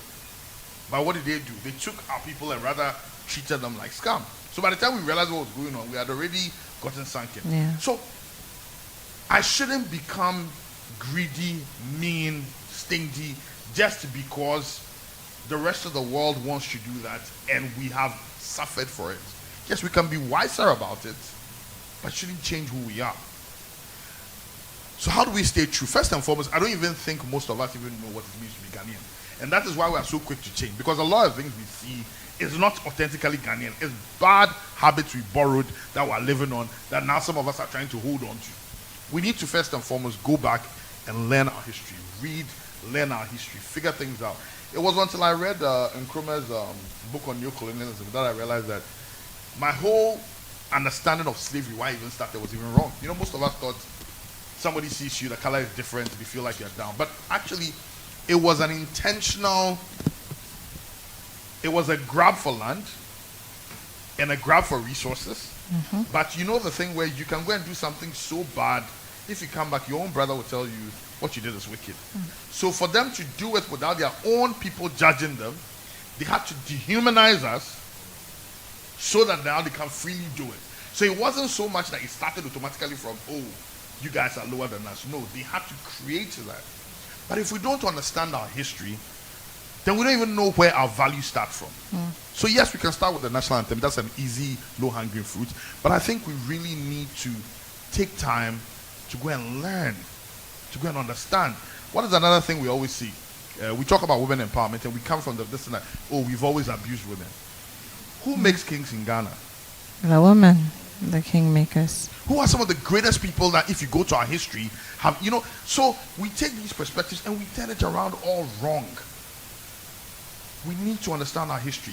I spoke to a gentleman once who went to Achimota, great school of Achimota. Yes, I went to Fatima. Achimota is a great school. And I asked this young man, we're talking, and then Kwejirage's name comes up. And this boy says, oh, Kwejirage, isn't that the womanizer? This is one of the founders of your school. This is one of the people that convinced Gagisberg at his time that we need to have women and make it a co-ed, because when you play the keys on the piano, the white and the black, they make more harmony. Right. So that ignorance is killing us. So to answer your question simply, first and foremost, let us research and know our history. Okay? Which is the other reason I told you that we have to be careful about capitalism. Because if you look at Mansa Musa, who's allegedly the richest person in the world, we are kind, we share. Mansa Musa went to Egypt and went to give 2 million or whatever percent of gold. They say it affected the economy. Because the way we look at things, that is not how we do things. So him being nice was rather affecting the economy because of the way that the economy has been built. So we need to get to know who we are as Africans by doing the history, by bringing the experts, by learning as a country together. Go back to what our values used to be when we were wise and we cared about each other. Let's teach them back in school, everybody, and let's proudly showcase it wherever we go without apology. Without apology. We should not wait. The Ghanaians shouldn't wait to see their brothers and sisters in America now saying natural is nice before now they feel proud about their nice. Which is what we've been doing. Yeah. Let's go back to the roots and find it, and then decide to be authentic and understand the value. And the great thing about branding or understanding branding is branding doesn't mean pick what is hottest in the market and follow. Branding is being consistent to the point where people see the value you are delivering and ensure that you're uniquely delivering that. So our Nigerians are being very authentic about that. Those are people we can learn from. The Niger person will put his Niger in whatever he does, whether it's acting or whatever. Let's do the same. Thank you. Thank you. Reverend, coming to you, and this is my final question before I take your final words. How can Ghanaian businesses team up with policymakers to make sure that brand Ghana is what it's supposed to be, and then we can eventually benefit from that brand? So I think a number of ways. So for instance, piggybacking on what Papa said, in terms of making resources available, to really get into, understanding the history and, having it taught. I think, businesses can look at how to collaborate and deepen that. But in terms of engaging policymakers, I think that there's the need for that partnership between businesses and then the policymakers, so that the policymakers would come up with the right, if you like, environment that would facilitate business. I think that is key. The time I was at the SEC, we promoted that constant engagement so much, because it must be seen as a partnership, not like a headmaster, student approach. And I think businesses must, be able to, table their ideas, in fearless honesty. and policymakers, there has to be that, that exchange. At the end of the day, policymakers also know the certain mandate they have, but that exchange would definitely help to project, Ghana well. I think, for instance, if I'm not mistaken, the concept of the year of the return, there was a lot of partnership. Yes, and I think that's a why it whole was lot. as successful as it has been. So I think that must be sustained, consistent, constant engagement between business and then the policymakers, so that we shape the right environment. So, for instance, there are some economist countries, when you go there, or they are known to be places that if you want to do your business, you want to go there.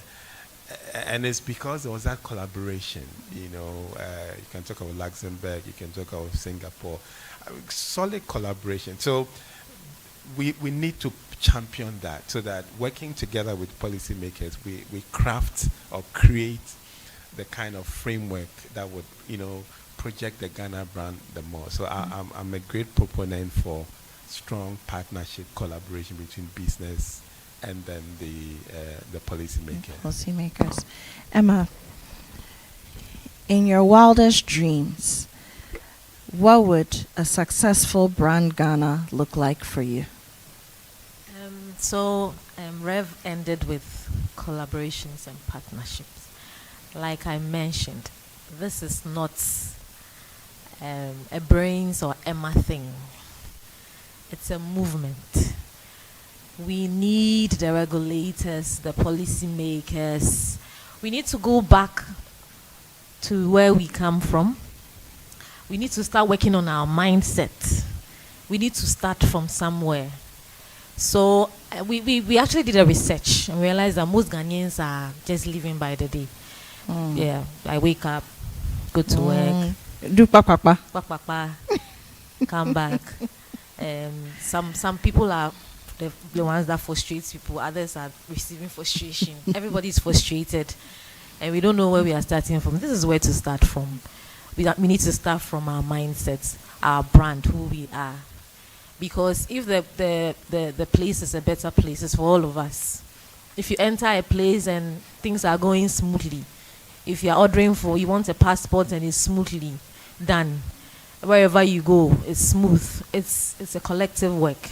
So let's not see it as, so they say they are doing brand conference and cry thing. And family, like people just don't, they are just living by the day. But if we want Ghana to be what it is, or we as individuals or even businesses, we should come together, we should collaborate, we should partner. The brand conference should be something else. In fact, November shouldn't, this is just the tip of the iceberg. It is the tip. All that we've discussed, we are going to put them together from the questions asked, and we are going to get policymakers, regulators, the key people to address everything that we have addressed here today. So it's going to be grouped: brand me, brand co, brand GH. If you think that your flaw is brand me, you go there. If you think that your flaw is brand co, you go there. If you think that the flaw, I think all of us should be in GH. So let's begin from somewhere. I think it's not supposed to be one person thing. It should be a collective work, and I think this can be the beginning of the change that we all need. Thank you so much, Emma. Thank you very much. And we are wrapping up here. I just want us all to think about some things. I've heard a lot of young people say, "Oh, as for media, I don't take my job World Cup because I'm not working for my father. It's not my father's business." One of Ghana's most successful businessmen, the founder, owner of Akai House Clinic, which has now become an international brand on behalf of Ghana, said to me that when he started working at the Trust Hospital in the 90s, before he set up his own private practice, he worked at the Trust Hospital like he was working for his father.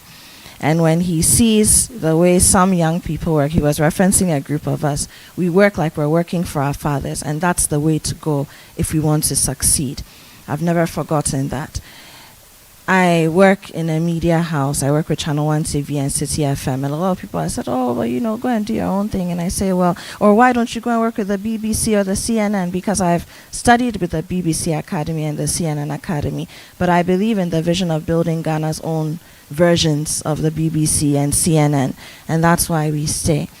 I remember in the late 90s into the early 2000s, any channel you would turn on internationally, you'd hear the song, Malaysia, truly Asia. Malaysia was just going hard at pushing their brand globally. And then now they become a huge tourist destination. And a country that gained their independence the same year as Ghana has gone far ahead of us. And then in present day, you watch the English Premier League and Arsenal has visit Rwanda, bringing it home to Africa, boldly plastered on their jerseys. So it's possible. There are examples. And the things I've mentioned are local examples, or they are examples that are close to home, because I want us to see that it is truly, truly, truly possible. Not on a political level. It is possible according to the English language. And we can do it. And lastly, the last example I'll give, I went to Tama International School. I went to an international school, an IB school, which is founded by Ghanaians. And this school is now competing in Ghana and in Africa and the world as one of the best IB schools. And a lot of people want to go there.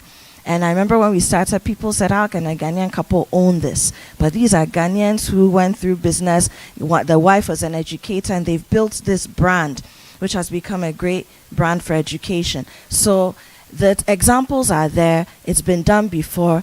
And the gentleman and the lady who have been on the panel today, they are also examples of great Ghanaian brands, impactful Ghanaian brands. And they do it not just for themselves, they do it for their community, and they do it for Ghana.